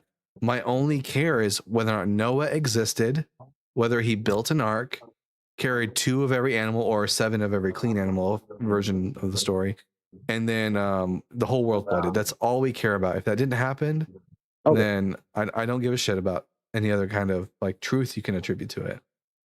Okay, fine. Noah, I don't know. I think he's up there, but Shem, Ham, and Japheth, I think that they are maybe not specific people, but they're every culture that stems from them. They all look back to a similar person. And they point, this guy, like the Armenians, their myth. They point. We don't care about those though. We don't really give a shit about anyone's like myths or legends about where their people came from. Like those are great stories and all, but if they don't really tell us much about where people actually come from. That's what archaeology and paleontology does, and anthropology. Then how is it that the Sumerians mentioning Qatar as the heavenly land that they came from, that can't tell us something? That's just a myth? Yeah, it's just a myth. But why would they know of Qatar? Why can't we take some truth? Listen, again, I don't know how many times I have to say this. I don't care about the truths that you derive from a myth. I do not give 1% of a shit about it. When it comes to this live, when I say the Bible is bullshit, I mean the events in the Bible did not occur as is written. That's it. You keep trying to dig for something more. I'm not interested in the more. Okay. Yeah, I agree. It didn't occur as it was written, but I don't think that is the intent of the writers. For them to be a scientific text. The intention of the writers of the Pentateuch is to write down what they think is the history of their people. Yeah, and they got it wrong. Yeah, so it's bullshit. But don't give a shit about it. They got it wrong, but we derive a lot of... And as a result, we shouldn't be teaching fucking creationism in our schools. That's the whole point of this. People believe the Bible is true, and as a result, they want to legislate the Bible over other people. The purpose of this live, we do not give a shit about the truths you derive from a myth. The whole point of this live is to demonstrate that the fundamentalist belief that the Bible is true and comports to reality is bullshit and should not be used to legislate law over other people. You're here for a completely wrong reason, I think. Okay, yeah. I respect the way that you approach certain things, but I don't know. I just think that when it comes to early history, archaeology, to pay no attention to myth, I think is a mistake, and that's why people. I'm not Graham. Are you the kind of person who thinks Graham Hancock is like an actual archaeologist? I haven't read his stuff, so I don't know. Or his documentaries. Do you think Ancient Aliens is anything worthwhile? No, I don't know. All right, just putting the feelers out there, just making sure you're not a conspiracy theorist or something nonsense like that. But no, I don't give a shit about the truth found in myth. I got plenty of my own myths, modern myths for me to derive meaning from. Percy Jackson, Harry Potter, which are all infinitely better than ancient Iron Age myths. I mean, they get the meaning from ancient myths. The writers of those books, and they're better. They're better than the old stuff. It looks like you agree with me that the Bible didn't actually happen. So no, it happened, and it was real to them in their way. It's real, objectively real in real life. You already agreed that there was no Noah, there was no global flood. Do you think that all humans descended from two people? You literally have nothing to. Objectively, in real life. No, I don't believe. No, the Table of Nations is talking about the Table of Nations and Mesopotamia. Then you've wasted 15 minutes of my life I'll never get back. Am I crazy, or was that a huge, complete waste of my time? Gee whiz.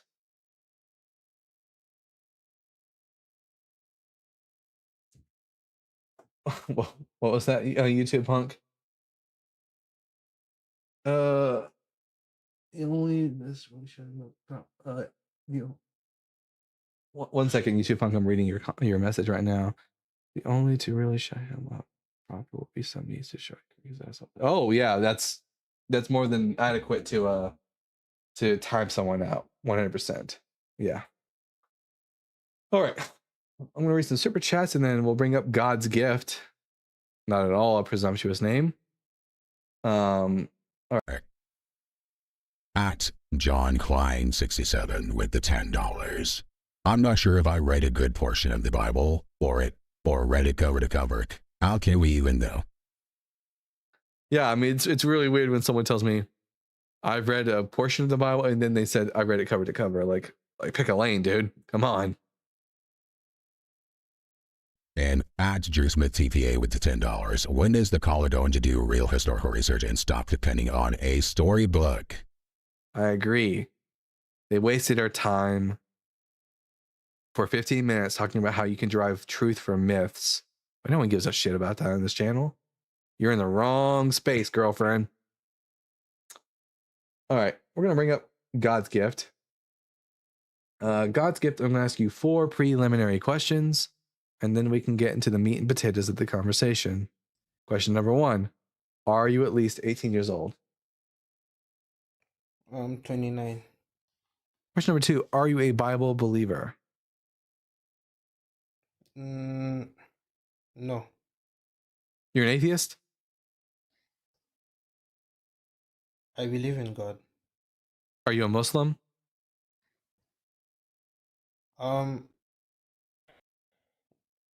What about you? Like before I answer this, Are you a Muslim?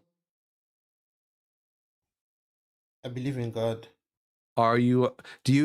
Is Muhammad? I want here. Deny Muhammad is the true prophet of Allah. Well, why should I do that? Prove to me you're not a Muslim. I believe in the Prophet Muhammad. So yes, you're a Muslim. Why didn't you just come out and say it? Well, guess what? You also think the Bible is bullshit and corrupt. Yeah. So thank you for, again, waiting. You're not God's gift to anybody. Like, come on, people. Quick, hide the children. Can we get some justice for Aisha stickers in the YouTube comment section, everybody? Muhammad, police be upon him. Yeah, fuck Muhammad. Actually, don't. He doesn't deserve to get fucked. She was 9 years old. Exactly, JT. Aisha was fucking 9 years old. Why you don't want to debate? Because you don't have anything to debate with me on. You also, as a Muslim, believe the Bible is bullshit. Here, you know what? Come up, and I'll test it and see whether or not you are worth having a conversation with. Let's see if you can be consistent and whether or not you think the Bible is bullshit. Come back up, God's gift. I'll give you a chance.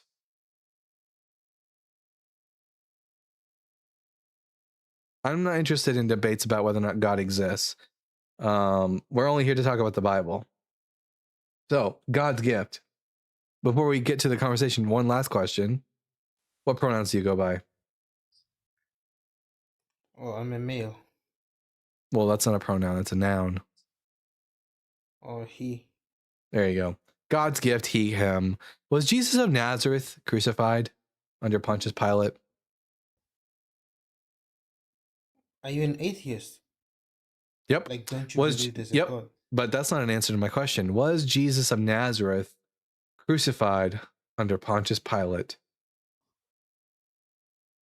Well, I cannot really answer if you're an atheist, like using the Bible at least. I don't. Was Jesus of Nazareth, historically speaking, crucified under Pontius Pilate? No, he was not crucified. So you also think the Bible is bullshit? But that's not the point I want to talk to you. Like, Well, that's the point. Well, what here? Let's test your reading comprehension. What does it say above my head? mhm. The Bible is bullshit. Change my mind. So what's the point of this live? I think you're an ex-Christian and you don't believe in God anymore. Well, what you just described who I am, but what's the point of this live? I don't know. This is my first time. You just The read Bible, above my head, and yet you don't know what this live is about? so are you just talking about the Bible, how it's Yes, I'm corrupted? not. Yes, I'm not interested in talking about your pedophile prophet or your pedophile God. We're only here to talk about how the Bible is bullshit. So you don't have a faith. Like you don't believe in any God. No, and I'm not interested in having that Okay. conversation with you. So, if you want to talk philosophy, you can go talk to Ian or Danny. We're here to talk about the Bible. I don't know why it's so hard for people to read and understand simple ideas. James says, do you think the Arians have the correct understanding of the Bible? And for anyone who doesn't know, Arians here is not a reference to the white supremacist movement Arians. It's a reference to the followers of the presbyter Arius. And Arius believed that Jesus was a created being. Yeah, Arius's position on Jesus was more correct than the later Trinitarian idea. Colin, I don't know why you're in my guest box. Is the chair real? Yes, the chair is real. I got a lawyer chair because I've got objection. Is the wall real? No, the wall is not real. The wall is not real. It's a fucking green screen. This is the real wall.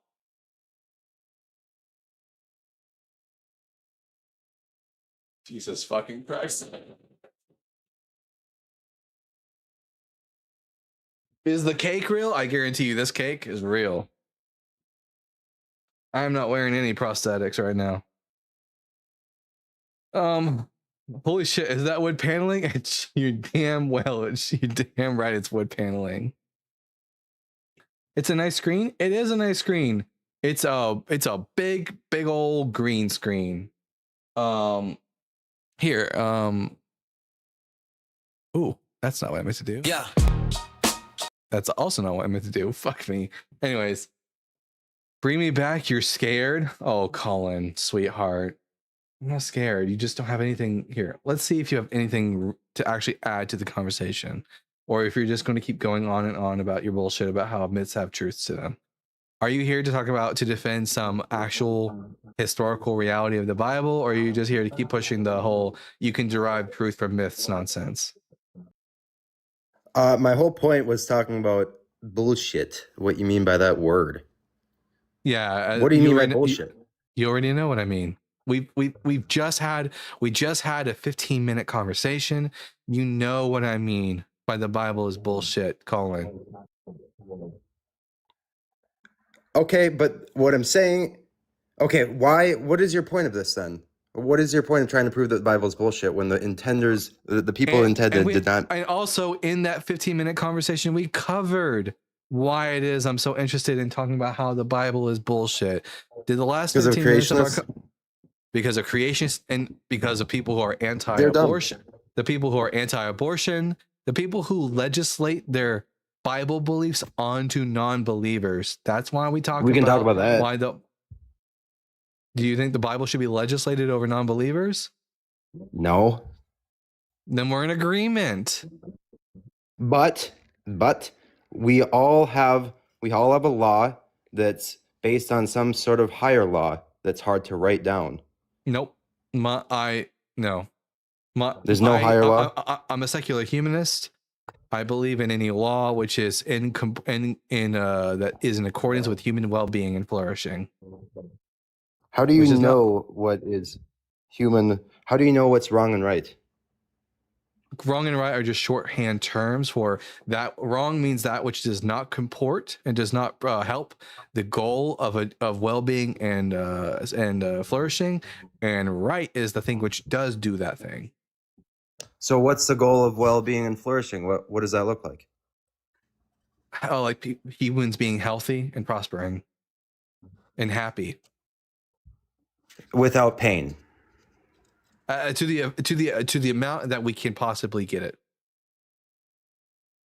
Does it involve pain to abort? For the fetus, no. Prior So to the 24, fetus is not a human. I don't care if it's human. I don't give a shit if it's human. You just talked about humanity. Yeah, I care about sentient humans. And prior to 24 weeks, a fetus in the womb isn't sentient and doesn't feel pain. So I don't give a shit what happens to it. So you don't want people to feel pain. I feel with you, but I feel like there's a better way to go about it. Fetus, nope. If you can come up with a way to make it to where actually no, because a fetus prior to 24 weeks doesn't feel pain, so no one's feeling pain. Okay, I think I'll let you continue with what you're doing. Smart move. You didn't prove me wrong, but No, I did. A fetus prior to 24 weeks doesn't feel pain, therefore abortion is not contrary to human well-being. Abortions are pretty. Yeetus the fetus, absolutely, Ashley. Yeetus the fetus.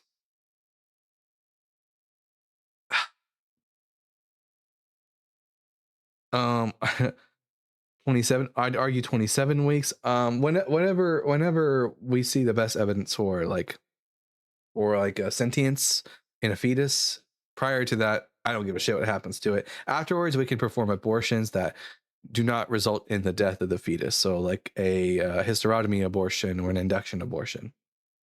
Yeah. And then That's Brian Peck with the $2. Fun fact, Saint Nick hit Saint Arian at the Conference of Nicaea, Council of Nicaea. that's a legend, and it's more like he bitch slapped him. But we don't quite know if that legend is true or not. But yeah, according to Catholic legend, Saint Nicholas, who is the inspiration for Santa Claus, slapped Arius across the face for his beliefs. Yeah. And then At Gretchen Z with the $3.11. What do you mean by the word "the," Dalton? exactly, that's how I feel every time someone says, "What do you mean by well-being?" It's like asking, "What do you mean by the word 'the'?" Like, do you not understand basic words? Do I need to define every single small word in order to help you understand what I mean by well-being? It's ridiculous. All right. At Otmus, I think you're a recurring guest. I've spoken to you before, but just so I can get a reminder from my audience. Question number 1: are you at least 18 years old? Yes, good guess. Question number 2: are you a Bible believer? Not strictly Bible, but the Torah. is it? Do you believe in only the Torah, or do you believe in the entirety of the Tanakh? Torah, Tanakh, Talmud, Midrash, Zohar, etc. All right. Question number 3: how much of the Tanakh have you read? A lot of it. I'll ask A you lot? exactly how much. Why do you ask? I just need to gauge how much of the Bible you actually know. And then, okay. final question: what pronouns do you go by? Oh, I don't answer that question. You will if you want to talk to me. Well, If wanna talk to your me, God then- if your God can tell me his pronouns, then you can too. He said He could if he anihu. wants to. Well, he I'm a does man, it. right? He A says man- he says anihu. Surely you can do Right. the same. So, what are your pronouns? Oh. Well, I'm obviously a man. You can hear my man voice, right? Men Well, only have one that's type a set of pronouns. that's a noun. That's Right. not that's a noun. Yeah, but what men only pronouns do you- have one set of pronouns, so you can Which infer would be them which beyond my would be voice. what? Which would be what? You could infer them on your own. I don't need to tell you. You're Listen, not like a preschooler. You Listen, can infer it. Atmos, if you can't do something as simple as answer this question, No, I could. I don't want to. Well- Why would I? You could infer it on your own. You well, have a then mind of your own. You have free that tells me choice. that tells me everything I need to know about how this conversation is going to You have, go. you have a So, mind of your own. You can infer it. on yeah, my end. and I'm using that mind to drop you. If you can't answer the 4 preliminary questions, you don't get to talk to the Bible guy.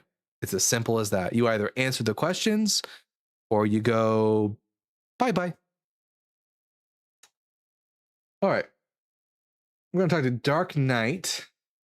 Dark Knight, I'm going to ask you 4 preliminary questions that you have to answer if you want to talk to me. Question number 1, are you at least 18 years old? They're still loading in, guys.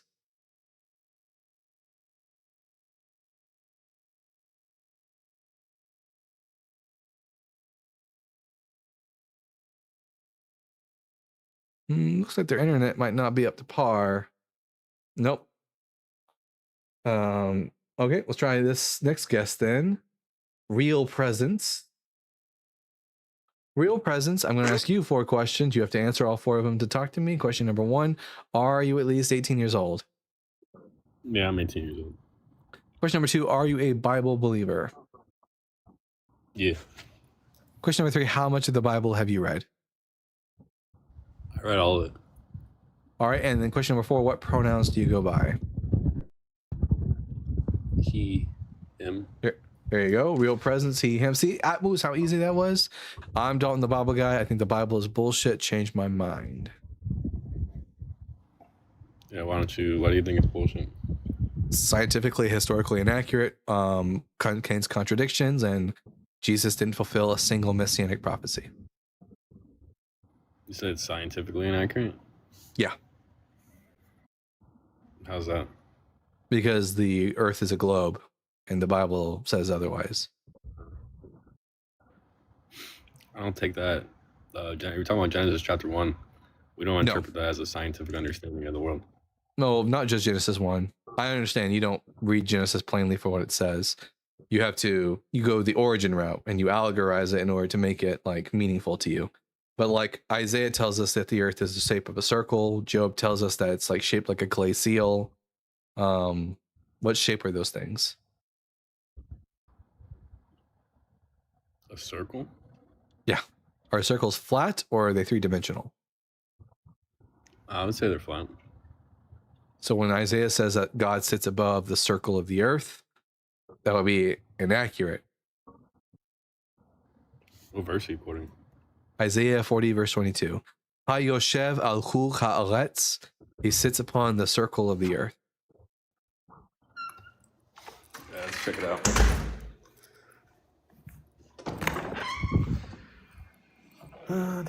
Sorry, I'm just gonna get my Bible. Here, I got it. I'll pull it up on the screen. It is he who sits above the circle of the earth, and his inhabitants are like grasshoppers, who stretches out the heavens like a curtain and spreads them like a tent to live in. Yeah, what's wrong with that?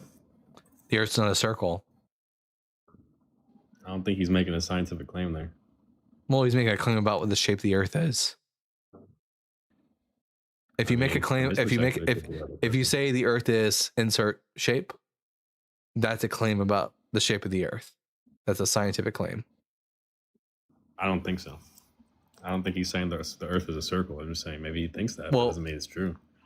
Oh, so God is wrong, or Isaiah is God wrong. talking to that. So the prophet is I'm wrong. not saying he's wrong. I'm saying he's not making a scientific claim about the shape of the No, Earth. I'm just saying no, it it's is. above It the is a surface of the Earth. if it is a scientific claim. If you make the claim the Earth is a circle, that's a scientific claim. How do you know it's a scientific claim? Because if you're describing the shape of the Earth, that's a scientific claim. That is by No. nature a scientific claim. It doesn't have to be a scientific claim. It can be making an analogy. There's well, Or you can no, use the, colorful the languages. the only analogy that's being used in this verse is describing how the inhabitants are like grasshoppers, or how he stretches the heavens like a curtain and he spreads them like a tent to live in.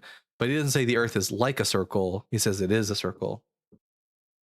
No, he didn't say it is a circle. He says it sits above the circle. The circle of the earth. Honestly, so it's not using think- words I like think the- like or as, so it's not an analogy. He's just describing the shape of the earth. And if you describe the shape of the earth, you're making a claim about the shape of the earth. That's a scientific claim, and it's a claim that's incorrect. Yeah, but if he says that human beings are like grasshoppers, is that a scientific claim? No, because he uses the word like. Yeah, but this ties into the whole verse. He's obviously making analogies If- here. If he said the earth is, if one he said, part, one part is scientific. if he said the earth is like a circle, then that would be an analogy. Although the analogy would be that the earth is like a circle. In what way? How is it analogous? Because the earth is flat, like a circle is flat. It would still be making the claim that the earth is flat. When he says that the inhabitants are like grasshoppers, he's saying that they are small comparison to Yahweh. When he says he stretches out the heavens like a curtain, this is telling us that, like how a curtain is stretched out, so too the heavens are stretched out. Like it's telling us something that's scientifically inaccurate about the sky. Right. I just don't think you have enough evidence to support that he's making a claim about the shape of the earth, that this is how the shape of the earth is. Other It's a circle. other than him specifically saying that it's the circle of the earth. I don't need any evidence beyond that. He's saying the Yeah, earth I mean is a that circle. could be colorful language. That could be colorful language. Yeah, a colorful language in order to describe the shape of the earth, which is a circle. No.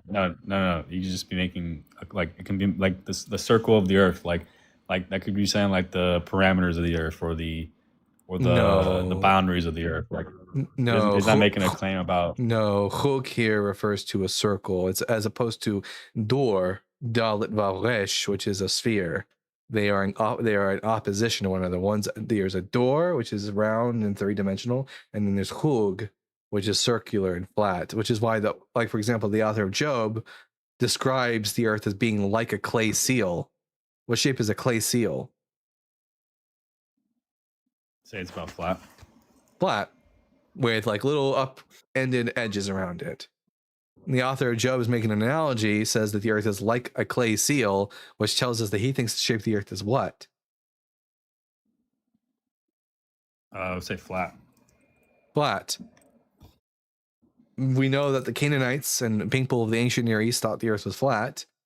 We have no reason to think the ancient Israelites were any different. They were just like their neighbors. They thought the earth was flat. They thought it sat on pillars.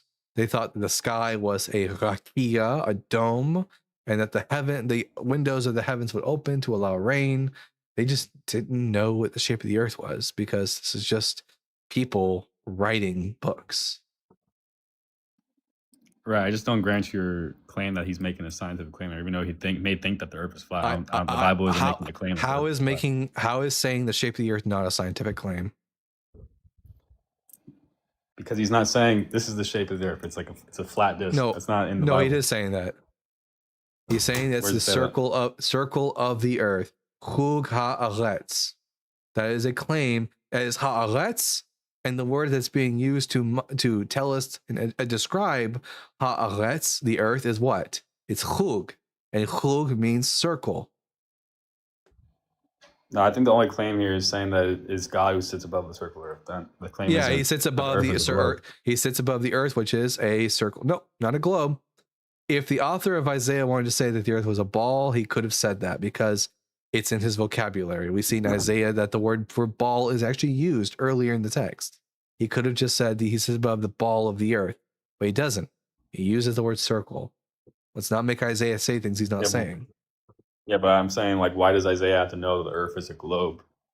He doesn't, to and I make wouldn't an expect. assignment? I wouldn't expect him to, because he's an ancient Israelite, which is why the Bible has historical, scientifically inaccurate statements. Because, like all ancient Near Eastern texts, these people didn't know much of anything about how the world actually worked. So, of course, their works are scientifically inaccurate. Yeah, but he's not binding us to believe that the Earth is a globe. If you say Or the so, Earth is a circle. Sorry, the Earth is a circle. My bad. if you say so, if you want to make the claim that he doesn't bind us to that, that's fine.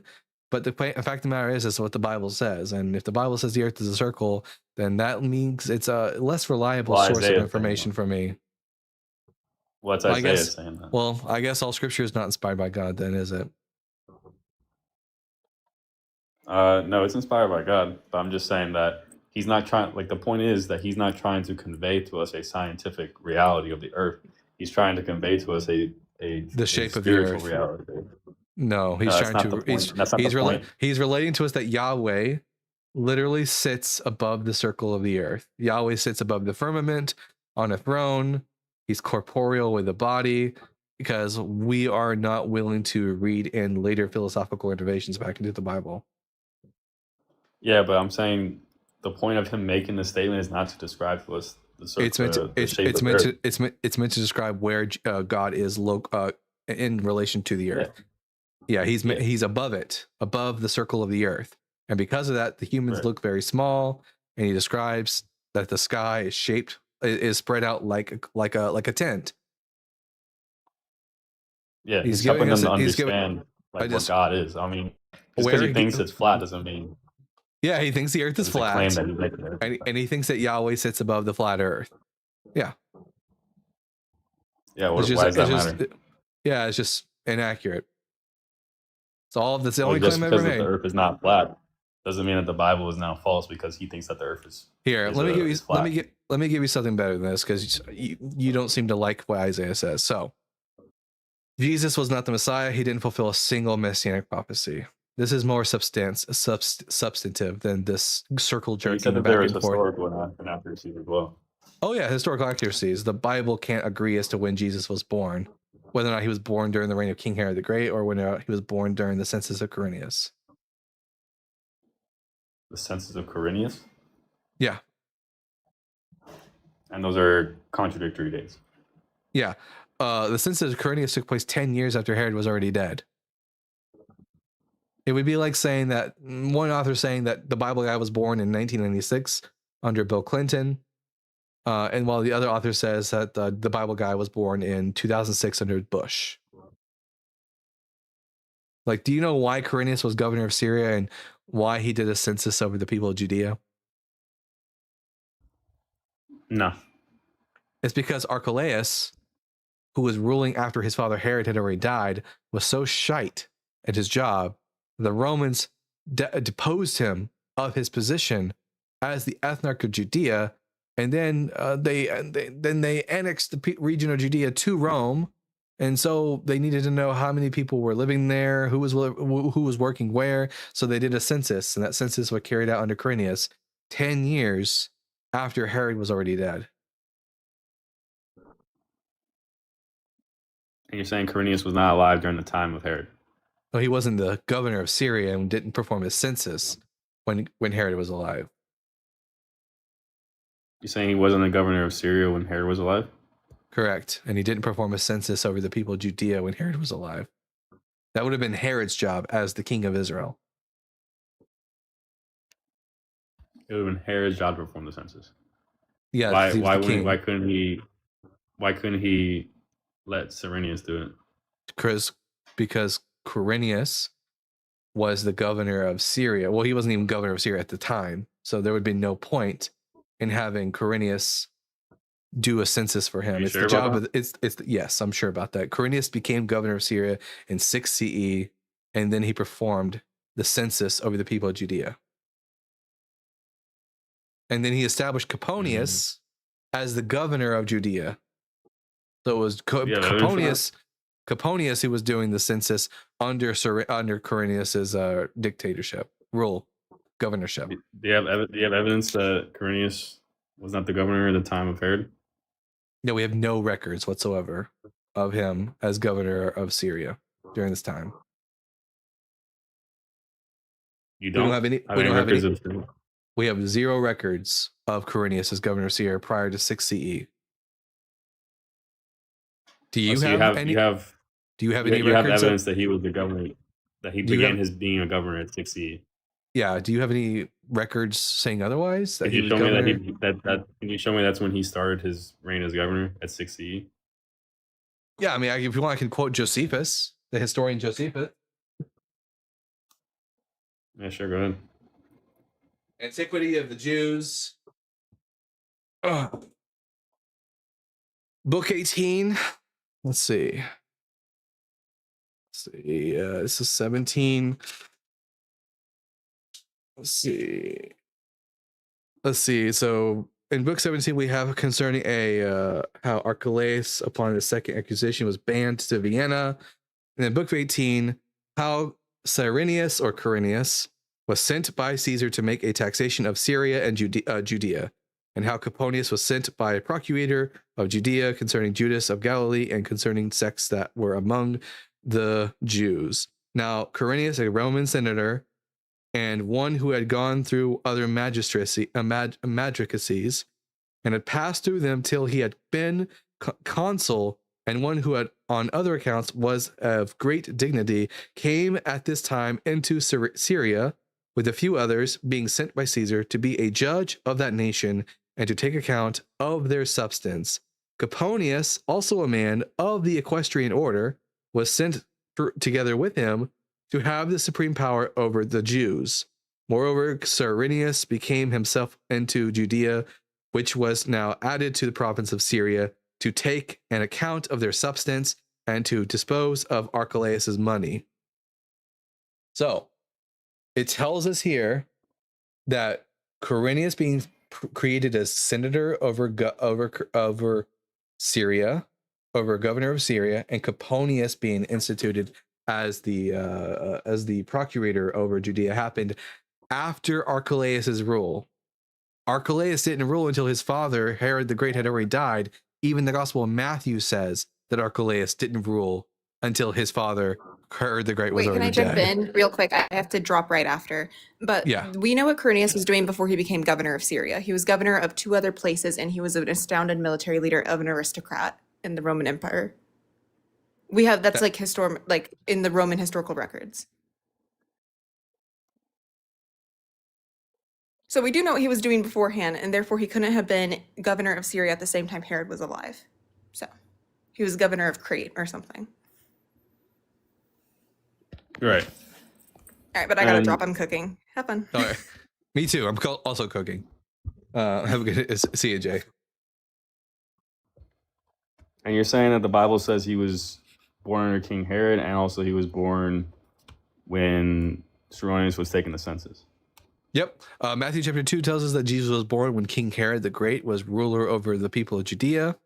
And then, I mean, remember the story, like he wants to kill the infant Jesus, and then they have to run away to Egypt until his son Archelaus took over, and then they didn't return to Judea, but they went to Nazareth instead and resettled there. And then in the Gospel of Luke, it says that his birth took place while they were in Bethlehem for the census under Quirinius, which also doesn't make any sense because no one in Galilee was under the census of Quirinius. It was only the people of Judea. But that's another problem with the Gospel of Luke altogether. Right. I'm just confused as to how this is like a decade after. Couldn't it be like within the same time period? No, because again, we know from the historical record that Quirinius didn't become governor until after the deposition of Archelaus, and Archelaus was king ethnarch of Judea. Why was Archelaus ethnarch of Judea? Because Herod died. Right. So Jesus can't be born during the reign of King Herod the Great and during the census under Quirinius. Jesus in the Gospel of Luke is born Right, but while I'm the saying you're census saying is it taking took place place. a decade later. You're saying it took place a decade later, bro. Yeah, it couldn't be. The Roman historian Cassius Dio tells us that the deposition of Archelaus took place and the establishment of Quirinius as governor of Syria during the time when the Tiberius was dedicating the temple to Castor and Pollux, and that was in 6 CE. Right. And you said that Herod was reigning earlier, like BCE. Yeah, he died in 4 BCE. He died of a Right. sickness. He ruled the region of Israel from 40 BCE till 4 BCE. The Gospel of Matthew portrays Jesus as being anywhere between 1 to 2 years old when Herod seeks to kill him, meaning Jesus' birth is placed sometime between 6 to 4 BCE in the Gospel of Matthew, while in the Gospel of Luke, it's placed absolutely in 6 CE during the census under Quirinius.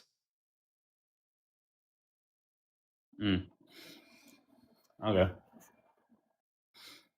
I don't have anything to refute you right now, but I'm sure there's an answer to this. Well, 5 is an answer to 2. What is 2 plus 2? But just because there's an answer out there doesn't mean it's worth anything. Now, the book of Daniel also contains historical inaccuracies. It makes the claim that Belshazzar was the son of King Nebuchadnezzar. And we know for a fact that that's not true. That not only was Belshazzar not the son of Nebuchadnezzar, he wasn't even descended from Nebuchadnezzar.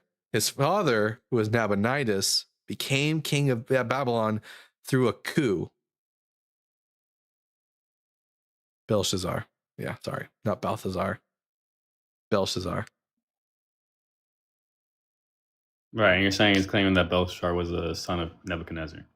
Yeah, which is historically inaccurate. Nebuchadnezzar's son was Amel-Marduk, also known as Evil Marduk in the Bible. And then Amel-Marduk was succeeded not by his own son, but by Nerigalesar, who was the son-in-law of Nebuchadnezzar. And then Nerigalesar was succeeded by his son Labashi-Marduk, who was overthrown and killed in an assassination, and it replaced with Nabonidus, who was the last king of Babylon, and his son was Belshazzar. Right. I hear you. I hear you for sure, bro. It doesn't inspire a lot of confidence in me when the Bible keeps on making these historical inaccuracies. And on top of that, I mean, that's just a minor problem. The fact that Jesus wasn't even the Messiah is the biggest problem with the New Testament, because the central claim of the New Testament is that Jesus was the Christ. But if he didn't fulfill any prophecies, then the whole entire New Testament is just out the window. Why do you say he doesn't fulfill any prophecies? I've never been presented with a single prophecy from the Hebrew Bible that Jesus actually fulfilled. Just one. What about the one that says that he was going to be born in Bethlehem? There is no prophecy in the Hebrew Bible that says the Messiah will be born in Bethlehem. There is a prophecy in Micah chapter 5 verse 2 that states that from the clan of Bethlehem will come forth somebody, not the village or city of Bethlehem, but from the clan of Bethlehem, which is David's clan, will come forth someone who will be the ruler of Israel. Jesus was never ruler of Israel, whose origins are from ancient days. Being King David, he's the origin from ancient days. So the Hebrew Bible never prophesies the Messiah will be born in Bethlehem. Yeah, but we in the Christian tradition we take that he was a ruler of Israel. Like But he was the wasn't. ruler of all of Israel. When did Jesus? Yeah, but he is. But when did Jesus legislate? When did Jesus legislate over the people of Israel? No, because he's God. No, he's so, not. That's the whole point.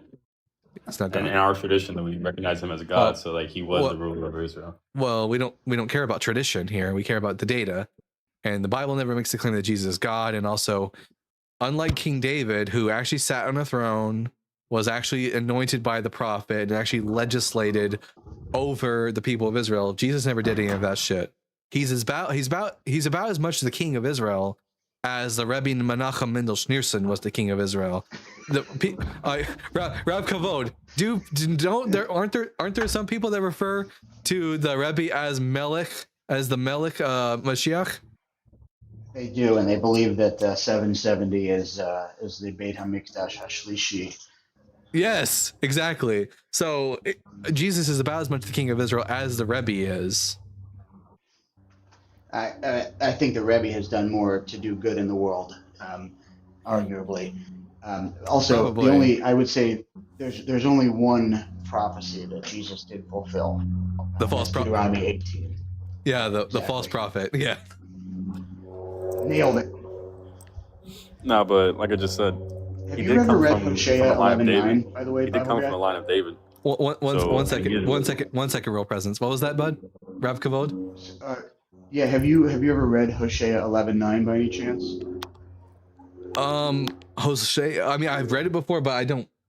It's been. I mean, I probably read it like once. Let's take a look at it real quick. Hosea 11 verse 9. I will not execute my fierce anger. I will not again destroy Ephraim, for I am God and no mortal, the Holy One No in your man. midst. And no Lo-ish. man. Yeah, Says no, I'm not Lo-ish. Lo-ish. I'm not a man. Exactly. Yeah, not a man. Yeah. But I mean, I guess God's supposed to be immutable in Orthodox / Catholic tradition, but something tells me that changed somewhere. But anyways, real presence. So no, you're going to need to demonstrate to me in a very real way, in the same way that I could demonstrate to you that King David ruled Israel, that Jesus actually ruled, or that King Charles currently rules England. No one questions it. He sits on the throne. He legislates over the people. When did Jesus do any of these things? Well, because Jesus is God, so Jesus rules over Israel. Jesus is the not ruler of Israel. Jesus is not God. The Bible never makes that claim. Yeah, it does. We It also does just not. demonstrated that God cannot be a man. Yeah, John. The whole Gospel of John is talking about how Jesus is God. Nope. The Gospel of John is not about how Jesus is God. The Gospel of John is about how Jesus is the Logos, which is divine but not God. Yeah, but anything that is God or is an attribute of God is God. Just like No. Oh, you think Michael? like God. Wait a minute. You think Michael and Gabriel and Uriel and Raphael are also God? no, they're creations. But they're of God. No, I'm talking about his They have attributes. qualities of God. They're expressions of No, they're not. Those are creations. No, yeah. So is the They so express- is so they express so God. so is the Logos. The Logos is also a created being according to early Christian Logos is not theology. created. Yeah, he's the firstborn of our God's Logos is not. creation. He's the firstborn of God's 8:22, creation. Proverbs 8:22. Yeah, Proverbs 8:22.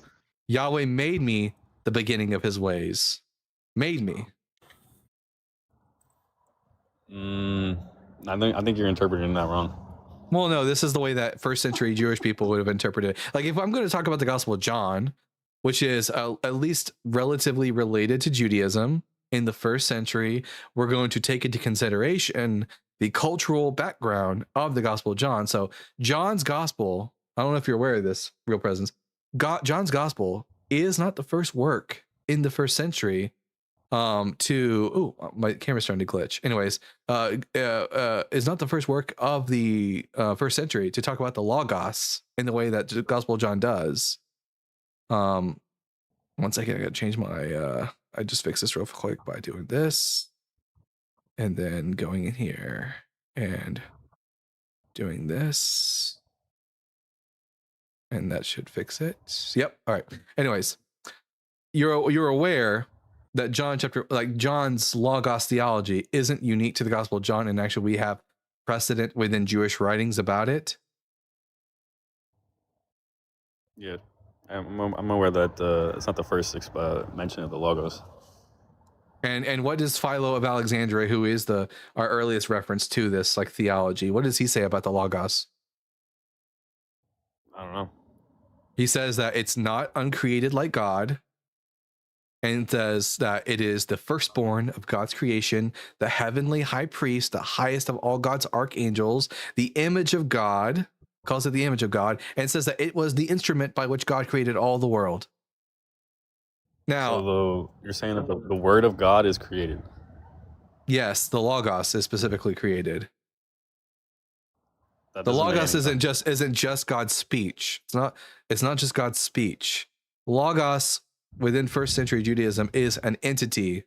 It is an emanation from God. It's an emanation from God, like how all the angels are emanations from God, but it's the first and primary and highly exalted emanation of God. That's why it can be called like the image of God, for example, in Philo's works. But it's created. It's No, not but uncreated like if God. if it is a created thing to bring about all created things, then that thing would also have to be created by the thing that brings into all Yeah. things created. Yeah, the That doesn't make any architect sense. the architect makes a hammer, and then he uses the hammer to build the whole house. Yahweh creates the Logos, emanates from him, and then using the Logos, as it says in John 1:3, all things were created through him. The Logos is just the Yeah, instrument but of God's not creation. all things weren't created through him. All things weren't created through him because the Logos was not created through the Logos. Well, that's not a problem for the author of John, because like in the works of Philo explicitly says in his works that the Logos is not uncreated, and yet he says that it created all things using the same language. It's because for the authors of first century Philo? Judaism, Philo is a first century Jewish philosopher. Who's Philo's? Philo of Alexandria, the Jewish And why philosopher. should I listen to Philo? Because Philo's Why should I listen theology, to him that's saying that the word of God was created? because Philo's theology is what's feeding information into the New Testament. It precedes the Gospel of John, and everything that Philo says about the Logos, the New Testament says about Jesus. Everything. No, but I just explained to you that doesn't make any sense that the Because- Logos being created all created things, because the Logos did not create the Logos. So the Logos must be an uncreated thing. It to create doesn't all need things. it. That doesn't follow. For the audience in the first century, you don't need to be as explicit as saying the Logos created all things except for itself. That's obvious because it's because no, it is. It might not be. It's not obvious to you. I'll give you that. But for the audience of the Gospel of John, and for the audience of Philo of Alexandria, and for the audience of Paul of Tarsus, this is obvious because it's already well established within their theological milieu that the Logos is created by God, and that God created all things through the Logos. Are you at least denying the fact that Philo explicitly says that the Logos is one, created, and two, that it created all things? No, I'm not denying that Philo's said that, but I'm saying that I don't think John thought that the Logos was created, because if you think that, do you think that John thought the Logos was created? Yes, I have no reason to think that John is working in contrary to the established theology of his day. What is it you're showing us, Okay, Rav then. Kavod? Because I can pull it up on my screen. It's 822. It's Proverbs 822. Oh, yeah, Proverbs 822. And that's Oh yeah, that's here, all that matters. It's the whole thing. It's exactly your entire point. Oh yeah, I mean the Jews of the first century understood the chokhmah, or in the Greek text the Sophia of Proverbs chapter 8 to be the Logos, and it says in Proverbs 8:22 they cite this all the time, that this is Adonai Konani Reshit Derahu, that I was created at the beginning of God's work. And here's the best part about that verse. Sorry, the best part about that verse is, what is the first word in the entire Torah? Bereshit. And Rashi points out correctly that it's using the smichut form and connects the first verse of the Torah with Proverbs 8:22, demonstrating not only is it discussing this initial act of creation, but also is the same grammatical construct. So it helps you understand how to properly translate the first verse of the Torah, but also demonstrates what the intention of using Bereshit and Reshit Darko. Do you understand what I'm saying? Like it's connected both grammatically and subjectively. Yeah, they also say that in Bereshit Rabbah. They said that when it says in the book of Genesis, Bereshit, in the Reshit, God created the heaven and the earth. Reshit here is meant to mishneh on a midrashic level. It's meant to symbolize that the Logos, or that the Mimra, the divine wisdom, was the very first thing that God used and created, and used it to create the entire world. Like real presence. Scholars are aware of this. And it's because you need to be well acquainted with first century Jewish theology and text in order to understand the context of the New Testament. Right. I hear what you're saying, but I don't agree with you saying that that he created, all things were created through the Logos, Yeah, but through the him. Logos were not created through the Logos. Because the Logos So doesn't not need to all create things were created through again. What you don't seem to understand is that the author of the authors of the New Testament don't need to specify that the Logos create all things except for itself, because that's obvious. Things don't create themselves. That it wouldn't be necessary. That's why Philo doesn't need to say that. But if Philo can say that the Logos is uncreated and that it created all things, the New Testament authors can say the same thing. It's only a problem for you. It's not a problem for them. And you're saying that there's Proverbs 18:22 or something like that? 8:22. Proverbs 8:22 says that the Logos is created. Ancient Jewish people understood Proverbs 8:22 as being a reference to the Logos, or in Aramaic, the Mimra, the word, the being which is like the representative of Yahweh, that it was created and made to be the beginning of Yahweh's way. Exactly. It says that throughout chapter 8 of Proverbs, and frankly throughout chapter 3 of Proverbs. It describes, and by the way, Torah would understand itself as the initial creation, right? The Yeah. Eitz Chaim hi l'machazikim ba, that it's a tree of life to those who hold fast to it. And so I think what you're honestly, like, if I were your attorney, what I would argue, I would have you argue is that something along the lines of that John 1:1 is a direct hyperlink to Proverbs 8:22, and that you should argue something along the lines of that this Jesus person is filled with this wisdom, and that this wisdom is going to be made manifest through whatever is going to be. I mean, that's your best argument. And if you're not arguing that, I don't know what you seem to not understand your own text, which is, I think, a little depressing, frankly. If we were to Sorry, repeat consider that, what you just said? Can you repeat what you just said? Sorry, you want him to repeat that? You weren't paying. Yeah, your best argument is to argue that John 1:1 is a hyperlink to Proverbs 8:22, and that you should be arguing that Jesus' life and that wisdom, that Torah, became manifest through this person, and that through whatever you're about to read is the way in which you should interpret the Torah. Because, like, if you're not arguing that, then I don't know that you necessarily understand your own text, which I think is depressing. Right. I hear you, man. But you're not. But the problem is that you're not reading John through the context and the lens of first century Judaism. You're reading the Gospel of John through the context and lens of 4th century Nicene theology, and that's where the problem lies. No, but the thing is, the disciples of John all thought Jesus was God. I don't. Even if that was true, I wouldn't care. That would just demonstrate that the disciples of John were even further removed from the original intention of the author. When we look at historically speaking, if I want to know what the Gospel of John is trying to say, I'm going to take into consideration its historical and cultural background. Yeah, but why would John's disciples miss that glaring? And also name them. Who are these disciples? You think Polycarp? Ignatius and Polycarp. Where does it? How do we know that they were? How do we know that they were actually disciples of John? Because they claim to be. Where did they claim it? And also, is that sufficient for you? They claim that they were disciples of John. Well, they have people backing them up. Like who? Like Clement and Origen and Tertullian. Clement, Origen, who lived hundreds of years after the fact? No, Origen lived in the 1st century, and so did Ignatius. Wait a minute. Let's see. Did Also, how many carbs does one need? Carbs?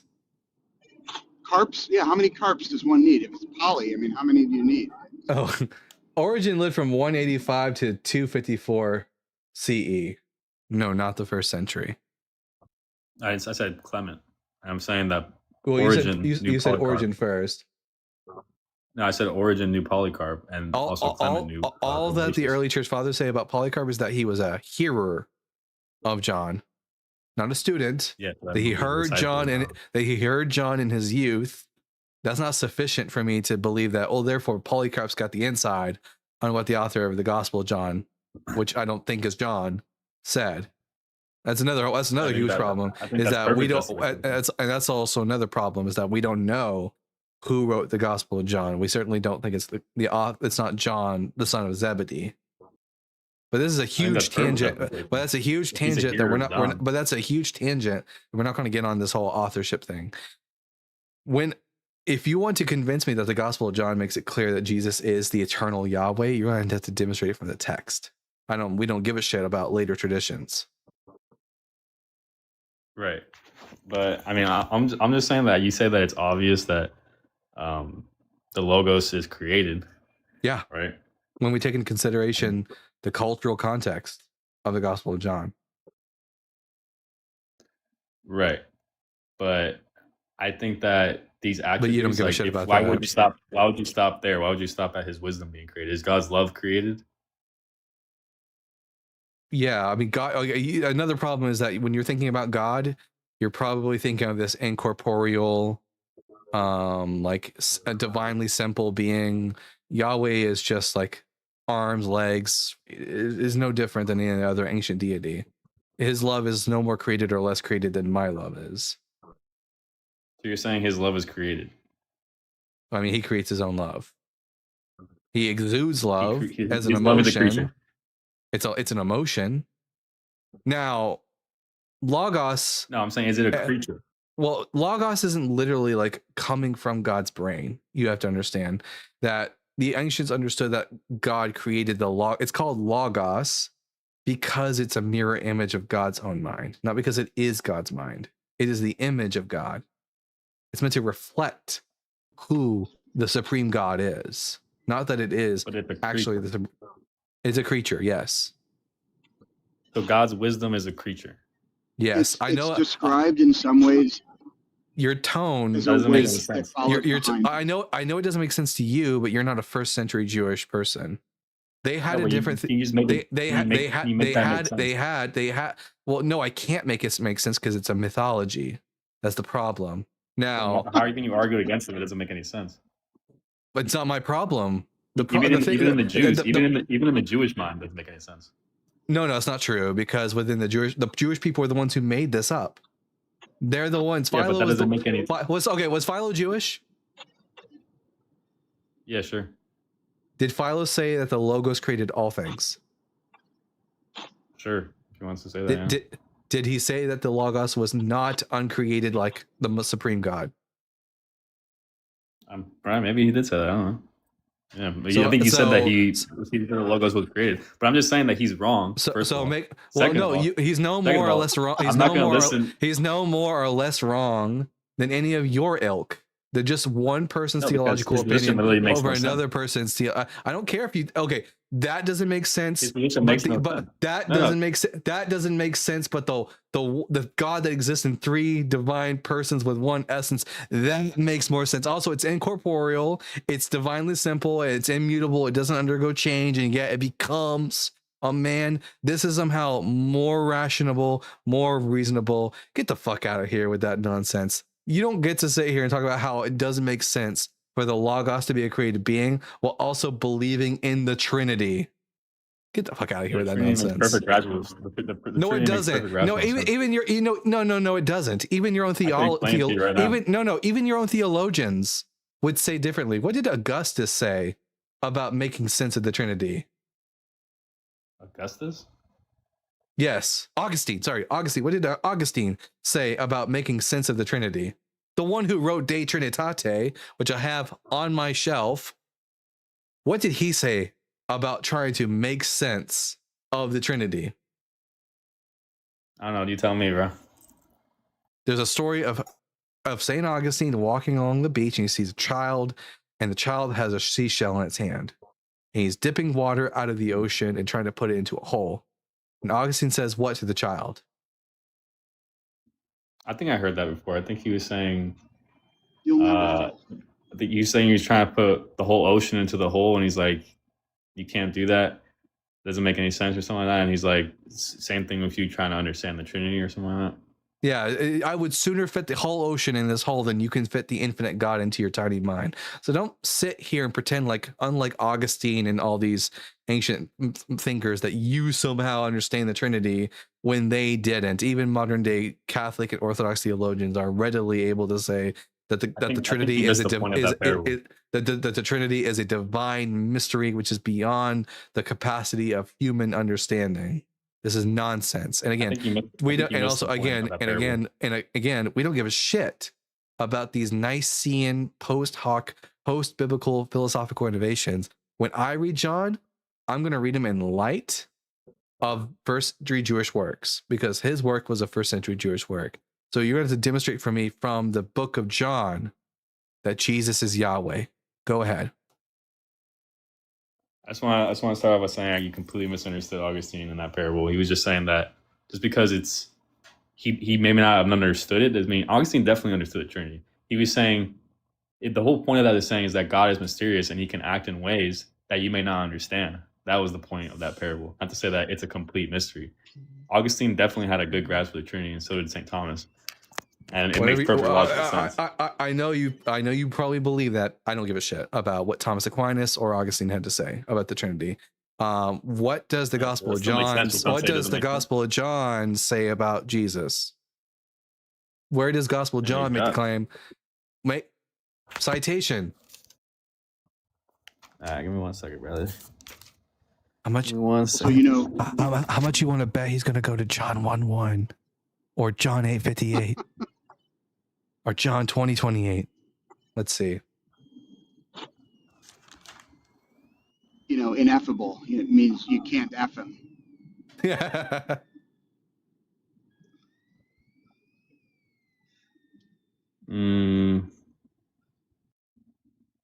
So I had from this is John 17:5. So now, Father, glorify me in your own presence with the glory that I had in your presence before the world existed. I have made you known to those whom you gave me from the world. They were yours, and you gave me them to me, and now I've kept your word. So he existed before the entire world existed. Yeah, so did the Logos. The Logos in Philo's work also existed prior to the world being created, because but he's the the Logos first thing. It's a creature. It's the first thing that God made, and through it, God created the entirety of the world. So this doesn't demonstrate that Jesus. It doesn't demonstrate anything beyond what Philo already taught. If you want to take the creation like it was out of nothing, that doesn't make any sense. But if you want to say that the Logos, we don't. Hold on. No. Let me land my plane, brother. No. Here, I'm just going to mute you. No, we don't start with the presupposition of creation ex nihilo, because creation ex nihilo isn't a biblical concept. The Bible doesn't teach creation ex nihilo. So the God did not create his wisdom ex nihilo. No, it's a divine emanation. No, it says Haaretz Oh, Haita. so it's from It says Haaretz Haita, and the land. So it's was, not a creature. And the land was. It's not a creature. It's of It is God. a creature. Right? It's a creature in the same way that, okay, if you're going to make the claim, It's created by God. Yes, it's created by God. It's what divine emanation is about. It's not divine. Go ahead and do your research on divine emanation theology, because if you're going to make the claim that, well, because if the Logos emanates from Yahweh, therefore it's Yahweh, then guess what? You have to start saying that Michael is also Yahweh, that Gabriel is also Yahweh, that Uriel, because they also emanate from Yahweh in first century theology. All the angels. I don't care if you don't agree with it. I don't. No, they're not. Not according to the where because the Bible never teaches that. No. Where does the Bible? That's the argument from silence. They are the hosts. That's an argument from silence. No. If you're saying if you're going to say that the Bible teaches creation ex nihilo, you're going to need to demonstrate it. Show us where in the Bible it teaches that the angels were created ex nihilo. I didn't say that God created the earth ex nihilo. I'm saying where does it say where does it say that anything was created ex nihilo? Anything ever in the Bible? Where? I mean, I don't have one right now. But is that outside of God's possibility? Is that outside of God's power? Is that outside of God's power to create things? Yes. Oh, really? Okay. Yes. So God's not all powerful. No, he's not. The God of the Bible isn't all powerful. So then God's not all powerful. No, he's not. See, again, that's the problem. Really? Is that's the problem? Again, real presence is that you're coming to this conversation with with holding to classical theism when we don't assume that here. We go with what the Bible says, and the Bible does not present a deity who is the God of classical theism. The God of classical theism, the God that you worship, is the amalgamation of Yahweh mixed with Aristotle's prime mover brought together to form a new deity. But the God of the Bible isn't all powerful. He doesn't create ex nihilo. He creates from existing primordial chaotic matter. And all that stuff does not come from God. No, it's existed co-equal with God forever. The primordial chaotic Really? matter is eternal. And you can prove that. You can prove that. biblically. Yeah, Genesis never presents God as creating anything from nothing. If Yeah, he yeah, didn't create but from that's nothing, an argument from silence. well, it's not an argument from science. It's not an argument. It's not an argument from science. When God began to create the heavens and the earth was formless and void. It was already there. It was just chaotic. You would have to demonstrate Yeah, the but if he's default. the The creator, default he position. also The created default that. position. The default position is that it's not created until you can demonstrate that it is created from nothing. No, Joe. because Yes. you can't make the claim. You can't make. No, because all ancient Near Eastern creation myths begin with pre-existent primordial matter. The book of Genesis is no different. So if you want to tell us that somehow the book of Genesis is different than all ancient Near Eastern myths, then you need to bring us the evidence. Show me where You in understand that the doesn't make sense, Bible, right? where in the Bible does it teach creation ex nihilo? Just admit that you can't. You understand that doesn't make sense, right? I don't care if you think it doesn't. I don't care if you don't think it makes sense. I need you. You don't care about logic. It's your job to demonstrate care the about logic, claim. bud? You are not one to talk about logic, bud. You need to demonstrate from the Bible. If you can't do, I'm going to keep pressing you on this until you either admit that you I can't can do it, logically or infer from the Bible. no. You need can to logically infer you from the need to nope. You need to demonstrate from the Bible creation ex nihilo, and I'm not going to let you go until you either run away or you give up and you admit that you can't do Okay, it. so did all things come into the world through the logos, through the created logos? Let me go with your point. Did all things come into the world through the created logos? Yeah, they came into being. They came into being, but not from nothingness. Oh, so, So- but then, so no. again, You said that citation. they came from the logos. They came, Yeah. John Are 1. you, John 1. How familiar are you with the way that ancient Jewish people understood creation? Because That's again, irrelevant. this is I'm using the Bible. no, I'm it's using not the Bible. irrelevant. The Bible is an It's ancient Near irrelevant. Eastern Jewish is an ancient Jewish text. I'm using the Bible, bro. No, show me where in the Bible it says Oh, I created don't use the Bible? where does it say in the Bible created from nothing? That the Logos created all things from nothing. It necessitates that. It necessitates No, it doesn't. that. No, it doesn't. Because, like, no, it's it just doesn't. like- It doesn't You want me necessitate to that. let me finish? If you no, I'm not You going want to me let to you finish? finish. Are you too scared? I'm not going to. No, I'm going to finish what I'm You going too to say. scared to let me finish? If you will either let me finish what I'm saying, or I'm going to drop you. So I'll just keep. I'll just talk. Actually, no, I'll just do this. Ooh. I will just lower your So volume so scary. no one can hear you, so I don't have to keep muting you. Just making sure everyone on TikTok, can you still hear me? Yes. Ooh, so scary. Okay, so I'm gonna keep talking over real presence. So no, it's not implied. It's not implied.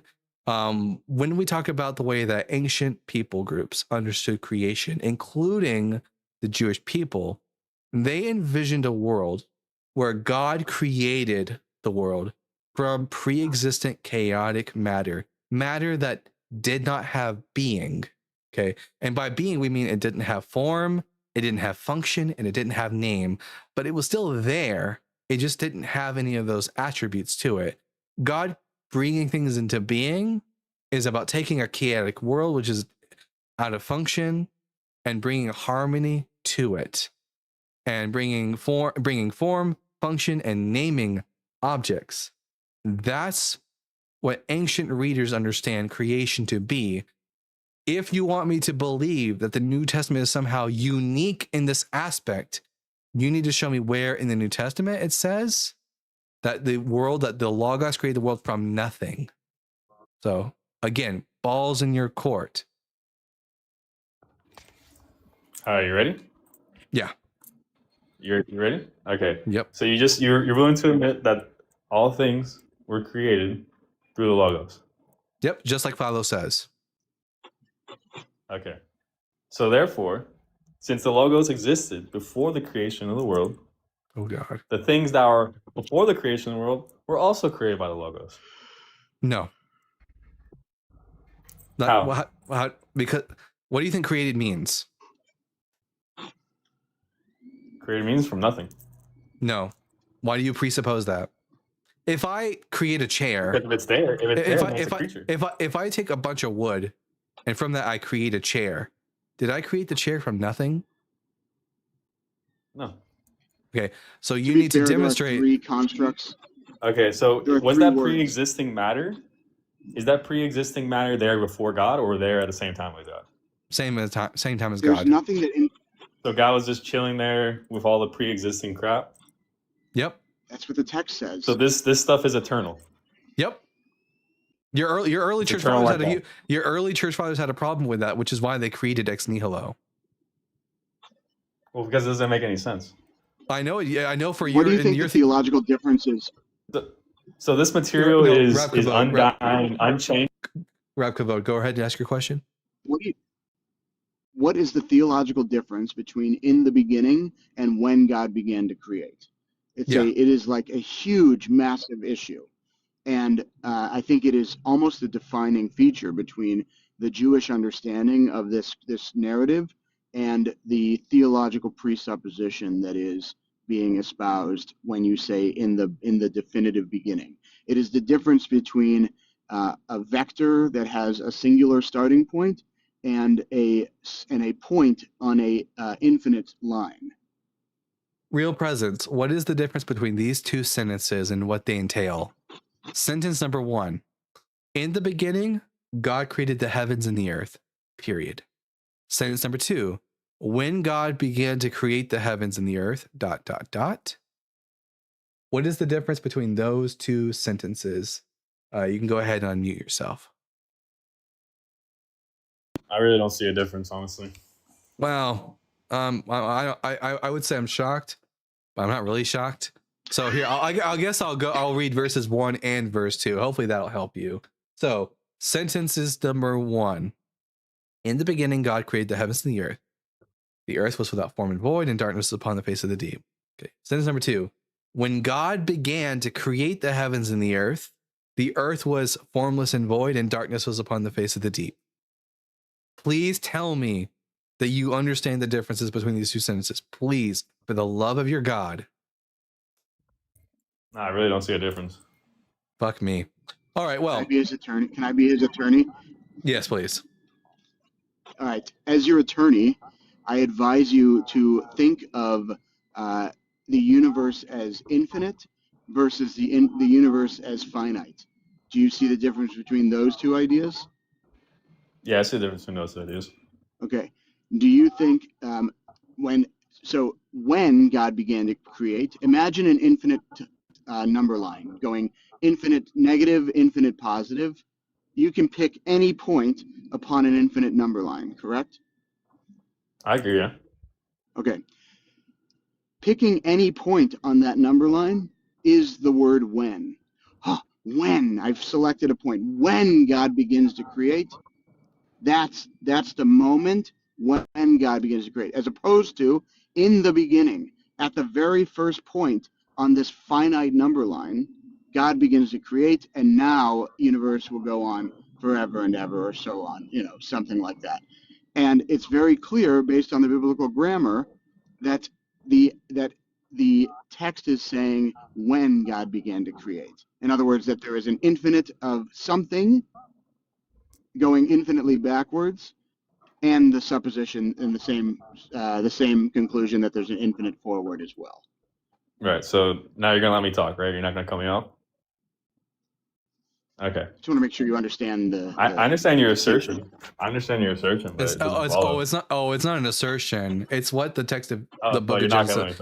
It's no. If you're gonna lie, if you're gonna lie on Rab Kavod, you guys can lie. You guys can lie. If you're gonna lie about what Rab Can you Kavod just ask him said, how he would translate Reshit? No.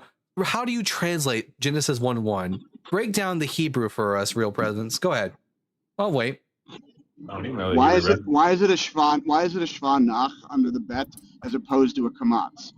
And why is it who said I claim to know the Hebrew? Why Who is said there I a claim to know the Hebrew? smichut form? Why is reshit in a smichut form If when you're there's gonna a make the verb that claim, follows? if you're gonna make the claim that we're just asserting shit when we got receipts to demonstrate what we're saying, then you're full of shit. Yeah, so demonstrate with the Hebrew. Me and Demonstrate Rob, with the Hebrew. yeah, Demonstrate with the Hebrew. Bereshit. What does Bereshit mean? Does it mean in the beginning, or in the beginning of, in a temporal clause sense? You tell me, bro. You're just why should you're just going to say nuh-uh? That's the problem. No, you tell me, bro. I'm not gonna say. I can substantiate it, but substantiate. I want you to substantiate. It means in the beginning of. It's a temporal clause. In the beginning of God creating the heavens and the earth was formless and void. It's not a definite starting point. That necessitates that God did not create the stuff. Because when God begins his act of creation, there's something. When God begins his act of creation, there's already something there. No, so when he began to create the heavens and the earth. Yeah, When he began to create the heavens and the earth. Hold on. When he began to create. Let me finish. No. Okay. I'm done with you. You're scared, brother. You're scared, brother. You're just too stupid to have this conversation. Now I'm going to continue saying what I'm going to say without you being here, because I can't fucking talk on my own show without you interrupting me. So, when God, in the beginning of God creating the heavens and the earth was formless and void, and darkness was upon the face of the deep. In other words, when God begins his act of creation, there's already three things that are present before he even starts. The first act of creation that God does is what? Rob Kavod, what's the very first thing that God does in his act of creation?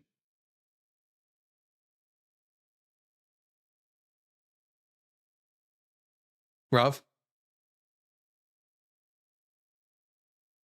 Rabbi?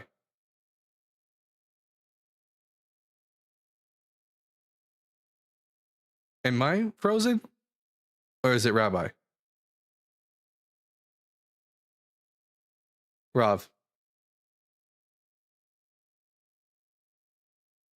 Someone confirm for me, am I frozen or not? In the comment section. No, it's Rabbi. Okay. The very first thing that God does in his act of creation is Yehi Or, be light. He creates light. That's the first act of creation. Prior to that, there are already three things in existence before God even begins any act of creation, and that is the earth, the darkness, and the waters. Those are the three things that exist prior to Yahweh ever speaking, doing anything. So the earth, the darkness, and the waters are still there, already there, before God ever creates anything. Now, Real Presence, you're more than welcome to come back up, but I just had to say something without you interrupting me. It's my fucking show. You just contradicted yourself? No, I fucking didn't.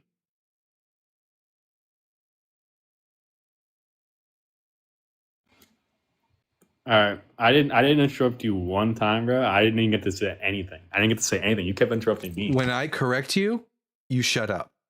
That's how this show rolls. You're not correcting me. Yes, I am. You're not correcting me. So when did God create something ex nihilo? So I'm just gonna point out that you contradicted yourself because you said the first thing he created was light when that wasn't the first thing he created. It was the logo. It was. Well, no. Okay. Let me be more clear for you. Let me be more clear for you because let's back it up. No, I'm not backing up. Everyone here in the comment section is already 5 steps ahead of you. You're just behind. We don't assume biblical univocality when we talk about the Bible here. You believe that if the book of John says something, then that must be true for the book of Genesis. So yes, in the mind of the author of the book of John, the Logos is the first thing created. Genesis knows nothing of this. From the perspective of the authors, shut up. From the perspective of the author of Genesis, the first thing God creates is the light, because the author of Genesis doesn't have the later theological developments of the author of the Gospel of John. So yes, from the perspective of the author of John, the Logos is the first of all created things. From the perspective of the authors and redactors, plural, of the book of Genesis, it's God creates light first. Everyone else in the comment section was already 5 steps ahead of you and already realized that. You're the only one who didn't understand the problem. Bro, your logic is like insane. It's not bro. my You're logic. saying This that is you- not you're- my you're willing- logic. you're willing- Hold on. It's Can not I my finish logic. saying something? It's Can not I my finish saying logic. something? As long Can as I you can say finish it's not saying my, something? as long as you replace what you said This with is your not, logic. it's not This my is your logic. I'm not the one who created You these just works. invoke. No, I'm you not just the- invoked that you I don't didn't accept write these works. the unificality. Oh yeah. You just said Demonstrate that's your biblical logic, right? demonstrate biblical univocality. Demonstrate it. We don't just start with that assumption. You're gonna let me Demonstrate finish? it. No, you made that assumption. You made that No, assumption. it's So- not an assumption. It's not an assumption. Yes. It's again, it's the default position that when you have a collection of works, you don't begin with the assumption of univocality. If you want me to believe in that, you need to demonstrate it. We treat the Bible the same way we treat any other ancient collection of works from the ancient world. The Bible doesn't get a special place on the shelf just because it's the Bible. If I had another collection of books, like if let's say I had the Enuma Elish and the Epic of Gilgamesh on my shelf, both which are ancient Mesopotamian works, I wouldn't assume univocality amongst them. I wouldn't assume that just because the author of Enuma Elish says something, the author of Gilgamesh also believes that, and vice versa. We don't assume univocality. That's something that needs to be demonstrated. So I don't assume the univocality of the Bible either. You need to demonstrate that as a true and real thing before it's even up for consideration. So go All ahead, right, so King. now since you can let me finish, you can let me finish because you were using the fact that the Bible was univocal to prove that John didn't think that the wisdom was No, I didn't. uncreated. That's the whole No, I funny didn't. part about this. You were saying, No, I "Oh, didn't. see, in Proverbs, Nope. yes, did you Nope. not say? Did you not bring Nope. up Proverbs? Did you Nope. not bring up Because Proverbs? guess what? Did you not bring up You- Proverbs? hey, did you ask me what I actually thought the author? Did Oh. you ask me what I thought the author of the Book of Proverbs thought, or was I only telling you what told first me. century? Or no, you weren't listening then, because I didn't give you the opinion of what I thought the author of the Book of Proverbs thought, but rather what Jews from the first century recontextualized the Book of Proverbs to mean. If you listen, you wouldn't be making these silly mistakes and making yourself look like an ass on my channel. All right, so I'm just gonna point out that you used that verse to prove that the Logos was created, assuming univocality in the Bible. I just want to point that No, out. You contradicted yourself. okay, you weren't listening again. Also, I'll repeat myself again, and hopefully this time you'll listen. I didn't give you what the author of the Book of Proverbs would have believed about wisdom. I gave you what first century Jews believed about the divine wisdom using Jewish sources. Because the Book of John is a first century Jewish text, we take into consideration the cultural context of the Gospel of John. I didn't once tell you, well, this is what the author of the Book of Proverbs intended to mean the way that I told you what the Book of Genesis intended to mean. I only told you how later Jewish people recontextualized the Book of Proverbs. Was that easier for you to understand? Or do I need to explain it in baby? Do I need to use more baby language for you to understand what I was saying? Here. Did you use the Proverbs 8:22, not what actual proverb meant. Proverb 8:22, what first century Jewish man meant. Is that better? Do you understand now? Who made the Book of Proverbs? Who made the Book of Proverbs? We don't know. We don't know the author of Was the it a Book of Jewish Proverbs. man? Was it a Yeah. Jewish man? It was an Israelite, an Okay, so ancient. it's- It was so not a first century So that's what Israelite we man, not a first century Israelite man. That's the difference. Just because a Jewish person believes one thing in the first century AD, CE, doesn't tell us anything about what the ancient. Because guess what? Judaism is not a univocal. It's not a monolith. Jewish people don't all believe in the same exact thing, and over time, their beliefs change. What the authors of the Pentateuch believed in, not what the authors of the New Testament era believed in. They had a different theology that evolved over time due to their taking in new information from other cultural groups like the Hellenistic Jews. And So you're saying the Jews did not derive the theology from the Old Testament? but you don't understand how you have to first understand how these things were actually compiled and the expansive time period over which these books and texts were written and compiled and redacted. Like, I don't think that you actually have enough information to be like making such broad claims.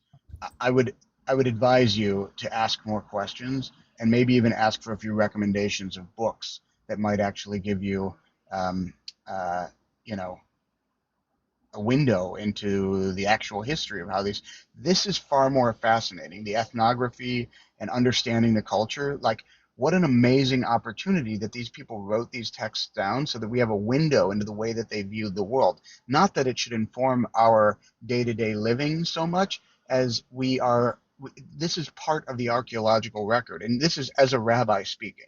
Okay, this is somebody who has dedicated his life to serving Jewish community and serving this Jewish conversation. And also, like, we can read the text in a multitude of different ways, but it is first and foremost important to understand that this text was written by, for, and to a very specific group of people, telling themselves stories about themselves. How could you So be real a Jew and presence. think that the Jews So got all real this presence. information from other Real presence. Real presence. Before you ask him about how you can be a Jew when you're not Jewish, first and foremost, audacious. Don't pretend like you know jack shit about Can ask Judaism. questions, You yeah. don't. Can ask questions. Now, Can ask questions. real presence. You understand that the Israelites of the 6th century BCE were not the same exact people group. Or they are the same people group, but they're not exactly the same people in the sense of they don't have the same cultural context as Jewish people from the 1st century CE. You do understand that. Can you prove that? Yes. Like, do you like for example, Prove it. the philosophical shut up. Go ahead, prove You shut up. You are far too overconfident for having not studied any of this. You have unearned confidence in a field that you know absolutely nothing about. It's really embarrassing, and it makes people not like you, honestly. Like, no one can have a good conversation with someone like you who comes into the conversation pretending like you know it all when you know absolutely jack shit about any of it. It's weird. Yeah, chapter, exactly. It's weird. It's not very humble, and it's really annoying. Now, the Jewish people came into contact with the Greek people after the conquest of Alexander the Great. As a result of coming into contact with the people group, the Jewish people, by the way, in this regard, aren't more special than anyone else. When the Jewish people come into contact with the Persians or the Greeks, they are influenced by the Persians and the Greeks. This is why we see concepts in the writings of later Jewish people that we don't see anywhere in the Hebrew Bible. You're not going to see anything about the philosophical musings of the Logos within the pages of the Hebrew Bible as is understood by Philo. Philo innovates on what's already present because of the fact that he was a Hellenistic Jew. Are you aware that Philo was a Hellenistic Jew? Guys, you're just contradicting yourself left and right, bro. You're saying that I don't think you're one to talk about interpolated this data from the Bible. real presence. Here's a problem.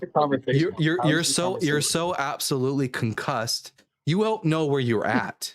You have no idea what we're even talking about. You are so woefully out of your depth in this conversation that when you say something, when you say some nonsense like you just contradicted yourself or you just whatever, you don't know what you're talking about. You don't even know what we're talking about. You're so woefully uneducated on this topic. You don't get to make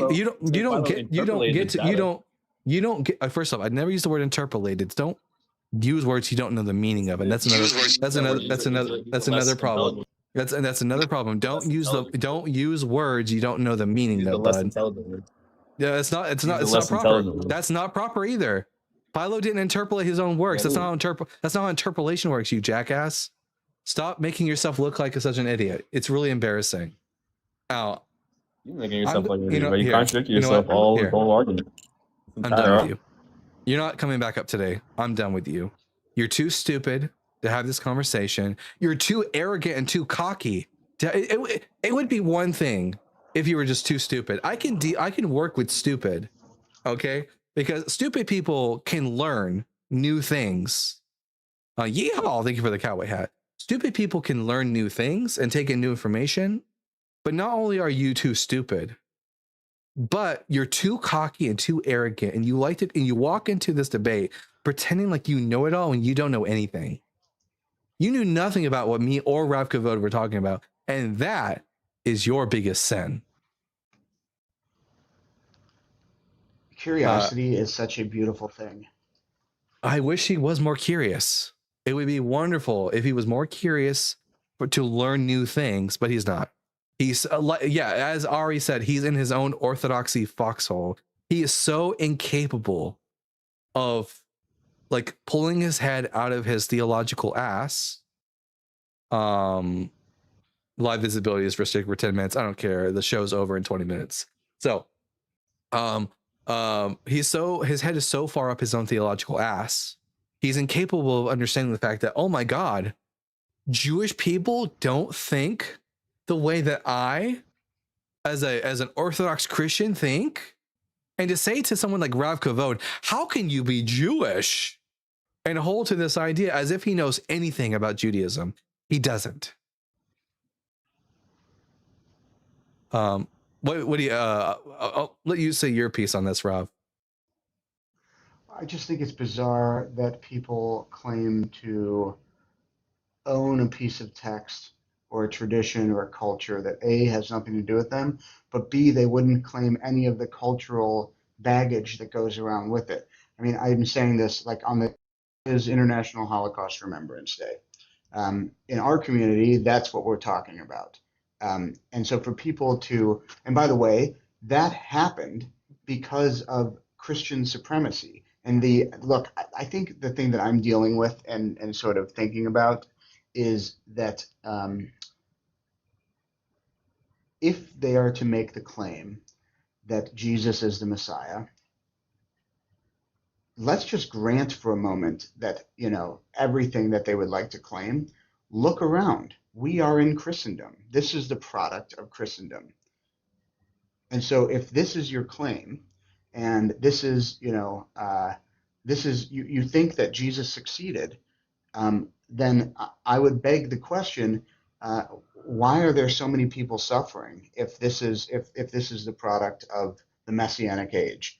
And I think as a person who is both reading the text and understanding what the expectations of the Messianic age should be, I think anybody with a thinking brain should know that we are nowhere near that, and that fundamentally it's actually on us to look at the person who's in front of us and address their unique needs and try and make the world a better place by undermining supremacy and co-opting ideas and appropriation and supersessionism and all these things that undermine the unique experience of each person. Sermon over. I apologize. And to add to what Rav Kavod is saying here, I think it's important because today, you're right. Today is Holocaust Remembrance Day, for to remember Hashoah, the catastrophe. We must remember what was happening in Germany leading up to, and in order to avoid like any problems, I'm not going to keep saying the H word. I'll say Hashoah, which is the Hebrew word for the event. In order to avoid the Shoah happening again, what was happening was the exact thing that we are seeing today in our country right now with another group of people. And I remember growing up in middle school reading about the Shoah in middle school, high school, reading stories like the book Night, for example. And the phrase that stuck with me was never again. And yet it's happening again right now in our country with ICE and Trump. And we have to just remind. The difference that allows, Elie Wiesel said that the opposite of love is not hate, it's indifference. The opposite of beauty is not ugliness, it's indifference. And you're absolutely right that people are scared, they're hungry, they're angry, and they're looking for somebody to blame. They're looking for an easy way out. And the way that fascism works is it relies on any perceived violence that is resistance against the fascist ideologies. And it relies on the indifference of the moderate at the center. Martin Luther King pointed this out perfectly. He said, to my Christian and Jewish brothers, I have come to the regrettable conclusion that it is not the Klanner or the white supremacist that is the great stumbling block for African Americans in this country. Rather, it is the white moderate who prefers a false peace. In other words, somebody who is a peace keeper, someone who likes to keep the peace and hold on to, maybe you can wait for a better and more convenient time to stand up for the most vulnerable of society, and as opposed to somebody who's a peacemaker, somebody who is going to go out and ask the hard questions, do the hard things, stand up for the most vulnerable people. And you're absolutely right that never again is such an important phrase, and that I think there's one issue that I hold with this, which that when we say this is the same thing that's going on, what we're actually doing is dismissing or even giving permission to the things that are unique about this moment, which is, I think that there are people who are like, we're not acknowledging the role of social media. We're not acknowledging the role of the economy. We're not acknowledging the role of muddying the waters of truth and honesty and integrity in a way that is so unique to this moment. And I think, like, yes, there are an infinite amount of lessons to be learned from the 30s and the 40s in Germany. And also, there are lessons that are being missed right now that are unique to this situation. And that's I think the tragedy is that we only have the past to base our opinions on or our thoughts on, and it ultimately puts up blinders that allows us to permit or be so siloed in how we view what's going on now. Well said, Rabbi. I very well said. Now, I've led up multiple people because we don't have any more opposition for the rest of the night, and the show is going to be ending soon, so I'm going to let each of my guests say what they wanted to say to come up here, or ask what they wanted to ask when they came up here, and we can have like fun conversation until the end of the show. So I guess in order from bottom to top, because we all love bottoms, but we all end up being but we also all love tops. So we'll start from the bottom. Soiled Fern. Hey bud, welcome to the live.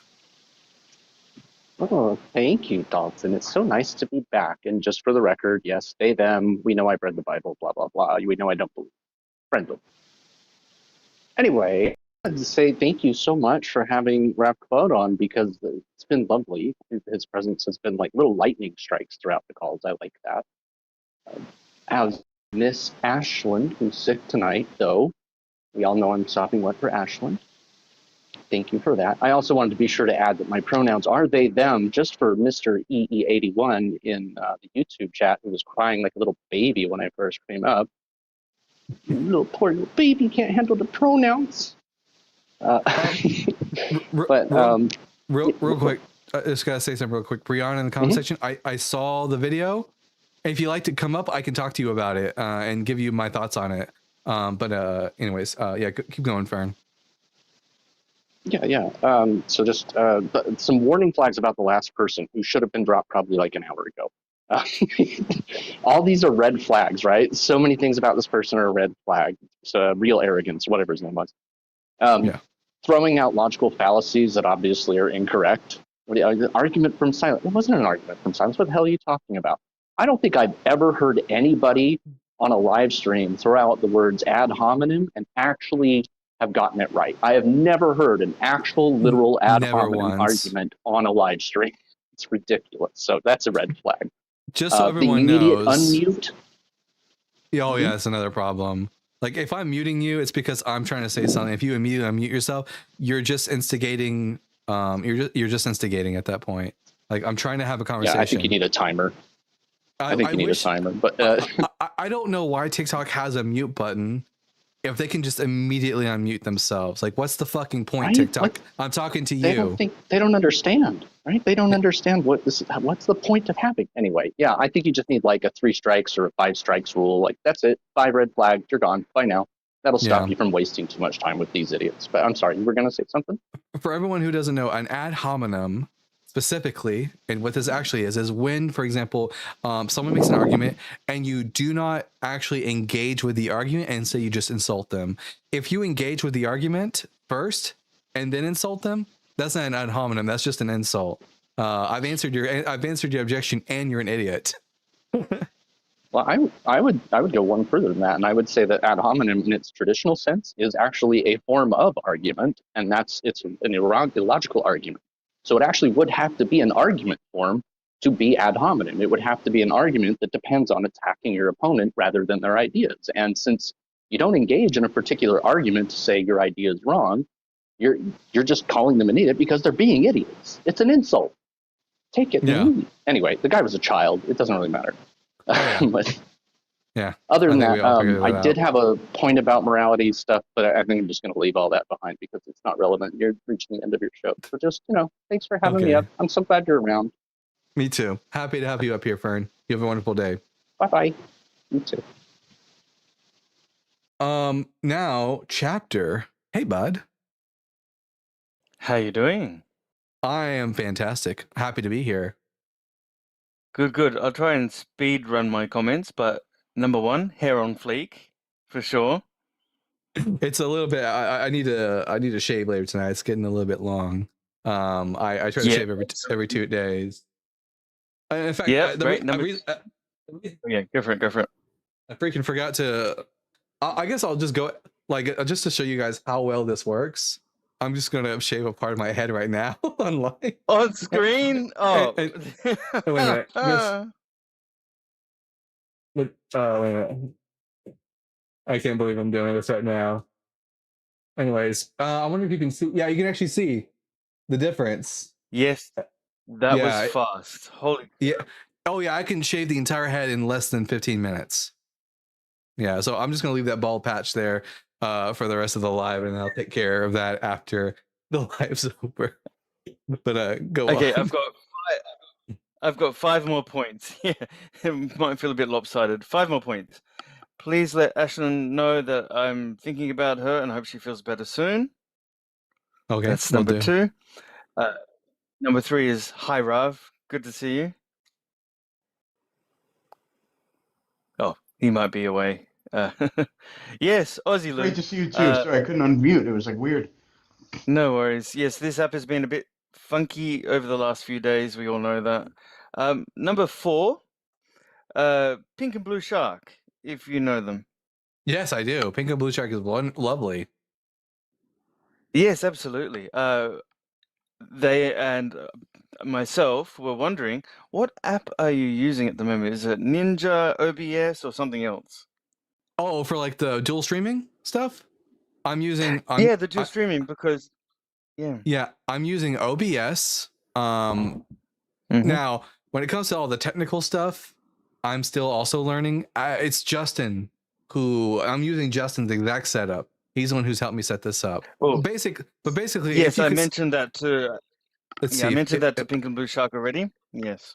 Yeah, let me see if I could show you what my screen looked like. Basically, I've got OBS opened on this side, and I've got TikTok open over here, and I have what's called what's it called? It's called Atom virtual stream or something like that. Anyways, I've got that extension which allows me to have both a horizontal stream and a vertical stream on OBS, and then I just mirror the stream over onto also Real Presence. Now you don't get to comment in my comment section after being such a dick. So Real? you're muted. Yeah. You're muted. in these- Goodbye, yeah. Real. Yeah. Anyways, real annoying. I was about to do it myself. Real annoying. Yeah. So yeah, that's good. So you got that virtual setup. That's good too. Yeah. Yeah, my Um, final couple of things was I think yeah. the 10-second mute button would be good. Not just immediately able to unmute. I think that sucks. Everyone, And yeah, send in your complaint to TikTok and tell them that this is what the people want. exactly. At least a 10-second mute rule, right? That's a So very you at least have minimum. time to get your just to get your words out, because they're just I've seen many a time, not just your live, but especially on your live, I've seen you have to keep muting them just to get your words out, and they just keep talking. Was it your live or someone else's where someone was counting down 5 seconds? Was that your live? Or was that someone else's? They said, "Give me 5 seconds to get my words out." Oh yeah, okay, yeah. Sometimes at the end of if I had a really annoying guest, I should have done this Yes. with I should have done this with Real Presence, but I basically at the end of I'll tell them I'll give you 5 minutes to say whatever the hell you want, and to preach whatever bullshit you want, and then as soon as they start talking, just drop them. Yep, love it. Yeah. Love it. Yep. And yes, as Soil Fern said, people don't really understand what an ad hom is. That was my final point. Yeah, it's a They really disappointment. don't. Yeah. Christians don't know how to use philosophy terms. Like, I'm not a philosopher, but even I, as a layman, knows what an actual ad hominem is. And Christians, stop saying, for the love of your God, stop saying words you don't know the meaning of. It's embarrassing. Okay, and thank you so much, Dalton. I'll pass over to Shadow Slays, and appreciate everyone. Thank you. Happy to help. Have a good day, bud. Shadow Slays, your turn. What's up, bud? Hello, Bible guy. It has been a while. Thanks for having me up. Great show, by the way. Wanted to ask a question about the new covenant, if you have time. Like, you know how Christians are like, we're under the new covenant? The only thing I can think of is Matthew 26:28. The Lord's Supper. I'm kind of confused by it, though, that it says, poured out for many for the forgiveness of sins. So, like, I guess in context, does that wipe away the law? Not in the Gospels. The Gospels never present the law of God as being done away with. In fact, in Matthew's Gospel, even after Jesus has instituted the new covenant, he says to his disciples in Matthew chapter 28, at the very end of the Gospel, go into all nations, baptizing them in the name of the Father, the Son, and the Holy Spirit, and teaching them to observe all that I have commanded you, which would include all of his commandments throughout the Gospel, to observe the law of Moses. It's only Paul's theology which teaches that the law, the new covenant being instituted, somehow is an annulment of certain portions of the Torah. Now, and this is a unique position that I hold to that a lot of other atheist debaters don't hold to. I don't think that Paul is necessarily being contrary to Judaism in his statements here.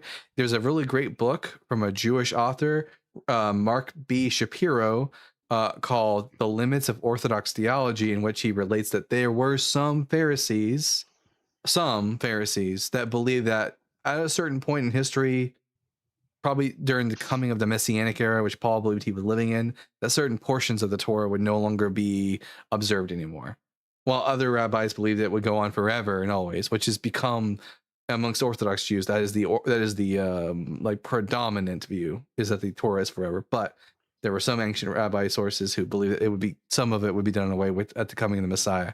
And there's a whole chapter about this in The Limits of Orthodox Theology by Mark B. Shapiro. Paul was one of these individuals, while Jesus was of the other opinion, it would seem. I have a great theory that I'd love to run by you at some point, but anyway. Sorry, Yeah, so, I didn't interrupt. as soon You know as what? Shadow's done, we can do that. Great. Yeah, I'm confused where he says the forgiveness of sins. I guess that's separate from the law. Yeah, that's separate from the law. The author of the Gospels envisions that Jesus' sacrifice brings about atonement for sin, but not at the expense of, like, it's not sola fide, like faith alone theology. It's like you have to be, in order to be forgiven for sin, you need to do teshuva, repentance, repenting for what repent for your sins and turn and obey what Jesus said, and you will be forgiven. Oh, okay. It's almost like a cleansing ritual, and then you follow the law. It's a Yeah. Kind turning. of thing. Teshuva literally means to turn from, like turn from and turn towards. And so it's yes, there's a cleansing aspect to it, but it is like a shift in direction. It's like a tack in sailing almost. It's like a shift in your direction. By the way, Right, Brianna, yeah. Brianna said you lost that me at helps. B. You lost me at B Shapiro, not that Shapiro, different Shapiro. Right. Well, you definitely like helped flesh out the context for this, so thanks. I honestly could talk to you for hours about Bible stuff, but I also needed to blame you for bringing up Francesca Stavrakopoulou because now I'm on a deep dive and reading all of like her books, and it's all your fault, and I'm blaming you for that. Good. Well, when you get, don't blame me until you get to her book King Manasseh and Child Sacrifice, because that book, even the ebook copy of it, is hundreds of dollars. So you can blame me once you get to that book and you have to purchase it. I haven't even gotten to purchase it yet because it's so expensive. Yeah, that's No, an it's- actual it's- academic. It's on work, my yeah. wish list. Yeah, me too. Most Me definitely. too. Anyways, I'll talk to you later, bud. Thanks. Later. See ya. See ya. Rav Kavod, what's your theory? Okay, so here's the deal. So Numbers chapter 1, verse 2 says that the tribal association is determined by the house of the father.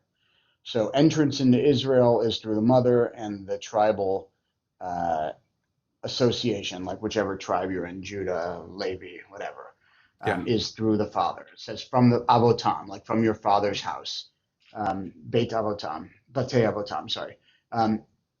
Then I'm thinking of Deuteronomy 23:3 that says, no child born out of wedlock or by extramarital. We've already discussed this. You've already told Have me we?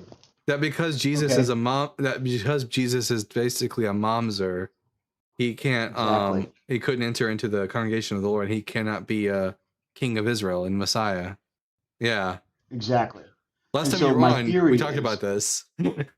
Man, I need to get a new life. I guess the extension to the theory is that like I think the Christian Bible is trying to solve for that, and I'm wondering if maybe there was some sort of some sort of like a recognition that there was this larger problem among Israel at this time, and that this was one of the issues that they were trying to solve for. I don't know. I mean, that's just my, yeah. Well, so when it comes to the idea of Jesus being a momzer, of having an illegitimate birth, when we read the oldest Christian works like Paul, and then the oldest gospel being Mark, there is no understanding whatsoever of Jesus being born of a virgin or anything funny or fickle or strange about Jesus' birth. It would seem that this virgin birth mythology begins either by the Gospel of Matthew or whoever Matthew is getting his information from. They're the ones who are starting this virgin birth mythology. And Paul doesn't seem to be aware of it. In fact, there's a section of one of the Pauline letters where the author is warning against engaging in, quote, endless genealogies and myths. And it makes me wonder if they are sort of reflecting on a growing mythology surrounding Jesus' birth about the virgin birth. But as far as I know, the earliest Christians may have thought that Jesus just had a regular mom and dad, or that Jesus was conceived illegitimately, and as a result, the virgin birth myth was arrived. It's kind of very similar to how there's something illegitimate about David's conception, or rather his origin, because of his Moabite ancestry. So the whole book of Ruth is written as an apology. Yeah, totally, exactly. I think maybe something similar is happening with the whole inception of the virgin conception. Because they got to deal with Genesis 19 in a big way. Greatest biblical burn track of all time. Although I will say this, I think a later Jewish tradition sort of like fixes this because they say that it only applied to Moabites males as opposed to females, which is why Ruth was allowed. Although I don't know if that would be the original intention of the Pentateuch authors. That's just how later Jewish tradition sort of curtails away from the problem. Although, and also, I don't think that the authors of the book of David's writings, because this is prior to the creation of the written text of the Torah, the traditions are there, but would they have known about the prohibition against Moabites during the time of David? Probably not, which is why it's not as much of a problem. I think we can look to like Exodus 13 and sort of understand what the relationship with Moab was. Like that's like one of the earliest texts, and sort of I would put that around 1200 BCE, and like around the same time as the Merneptah Stele. And like we're looking at a war song, and we're looking at the way that Israel viewed itself among its neighbors and among like real Egypt, not Babylon as Egypt. You know what I'm saying? Yeah. Real quick, I'm just going to find out who I'm going to end up rating after the live's over, because I'm going to share a little bit of a Hebrew lesson with y'all, and then I'm going to read the rest of the super chats. And then I'll be sending a live stream off to... Who can I send a live to? Trust But Verify is live right now. So, YouTube Punk in the comment section. Here, I'm going to send you a message right now just to make sure. Where are you at? Send raid to Trust But Verify. All right. Great dude. Also, you're a great dude. He's a great dude. So real quick, thank you for that. Toda Rabbah. I'm going to share a Hebrew lesson for the day, and it's relevant. So here, let me pull up my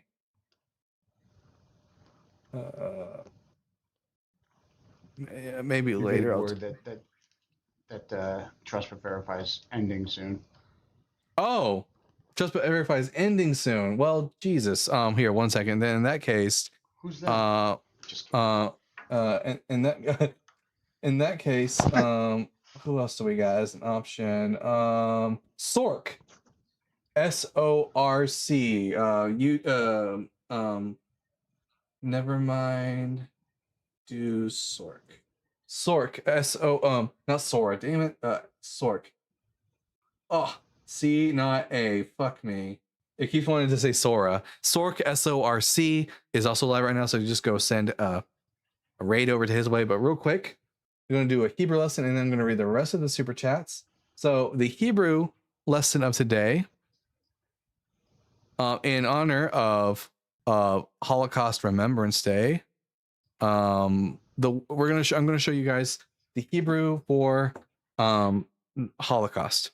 So in Hebrew, in order to say the Holocaust, I'm going to write it first in English letters, and then we'll show off in Hebrew. Whoa, that's way too big. That's what she said. Let's see. It's Yom Ha Shoah. Yom HaShoah. Yom HaShoah. Yom means day. Ha is the definite article. It means the. And then Shoah is the word which means catastrophe. The day of the catastrophe is what it literally means in Hebrew. And to spell that in Hebrew, it's spelled Yud, Vav, Mem, Hey for Ha, and then Shoah is Shin, Vav, Aleph, Hey. Yom HaShoah. So there you go, guys. Now you know. If you want to avoid TikTok flagging you for the H word, you can just refer to it as Yom HaShoah or Hashoah, or if that's okay. Yes. So the Israeli Shoah Museum is called Yad Vashem, and it literally means hand and name. Yes, but the way that it's used in Isaiah 56, verse 5, is talking about the eunuchs who keep God's Shabbat. And it says, "For the eunuchs who have kept my Shabbat, I will give to you something better than sons or daughters. I will give within my house and my walls a monument and a name, so that you will have everlasting life, a Yad Vashem." And so the museum is named for the people who have had their tongues and their ability to procreate removed, so that they would have a monument of everlasting life. And I think it's a remarkable testament to the rabbinic sort of knowledge of the text to understand not only the experience of those who perished during World War II, but that we can see the text through fresh eyes and interpret it in that way. Well said. So, Beautiful. Love that little tidbit right there. All right. So we're gonna read some super chats now. I only got a few of them, so it won't take too long, everyone. So At Drew Smith TPA with the $5. Oh, good grief. He's here to advocate for objective morality from a mythological book.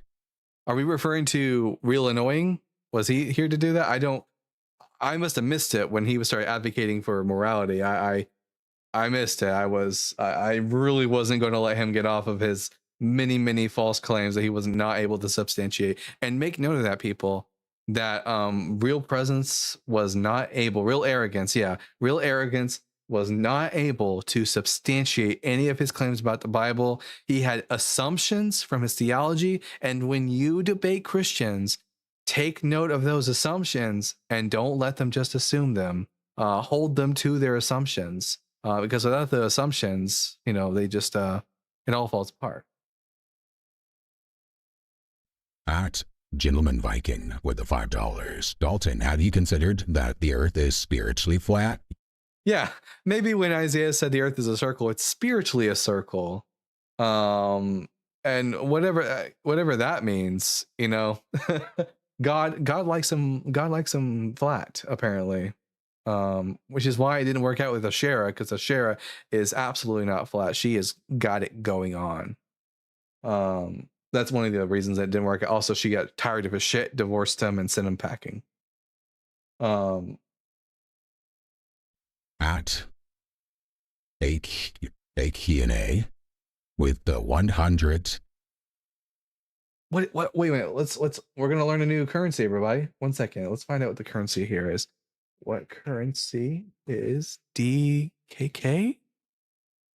I bet it's Denmark or something like that. No, it's Danish krone. All right. So At AKNA with the 100 Danish krones.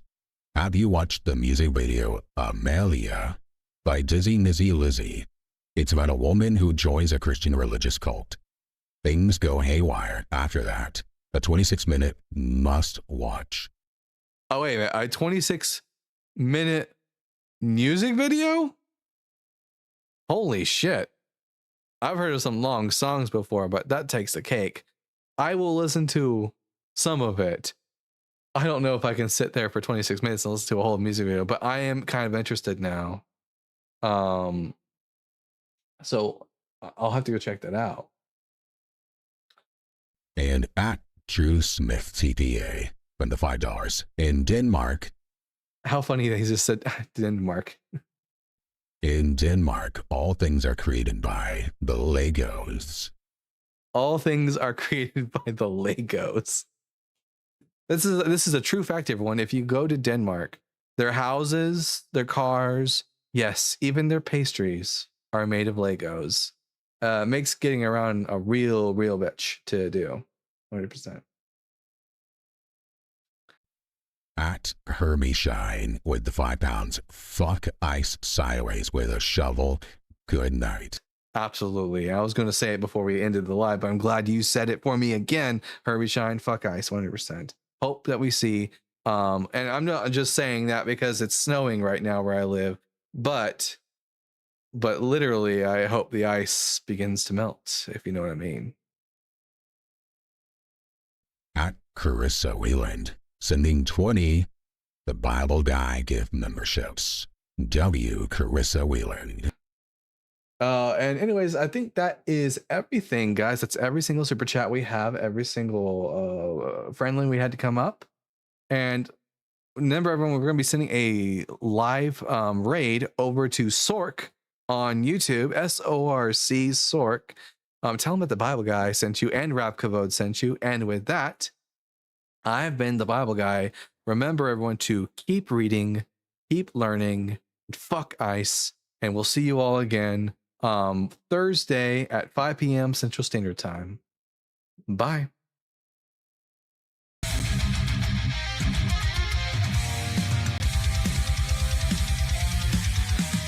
Born from dust and questioning fire, wielding truth like a sword of desire. Ancient scrolls and cosmic flame, he tears through myth, he breaks the chain. Echoes of prophets, the scars align, knowledge and thunder intertwine. Reason ascends where blind faith fell. He reads the word and he reads it well. The Bible Guy, seeker of the light. Through time and fire he rides the night, with reason's blade and wisdom's cry. The world shall hear the Bible Guy. Scrolls of ages, words aflame. He dares to question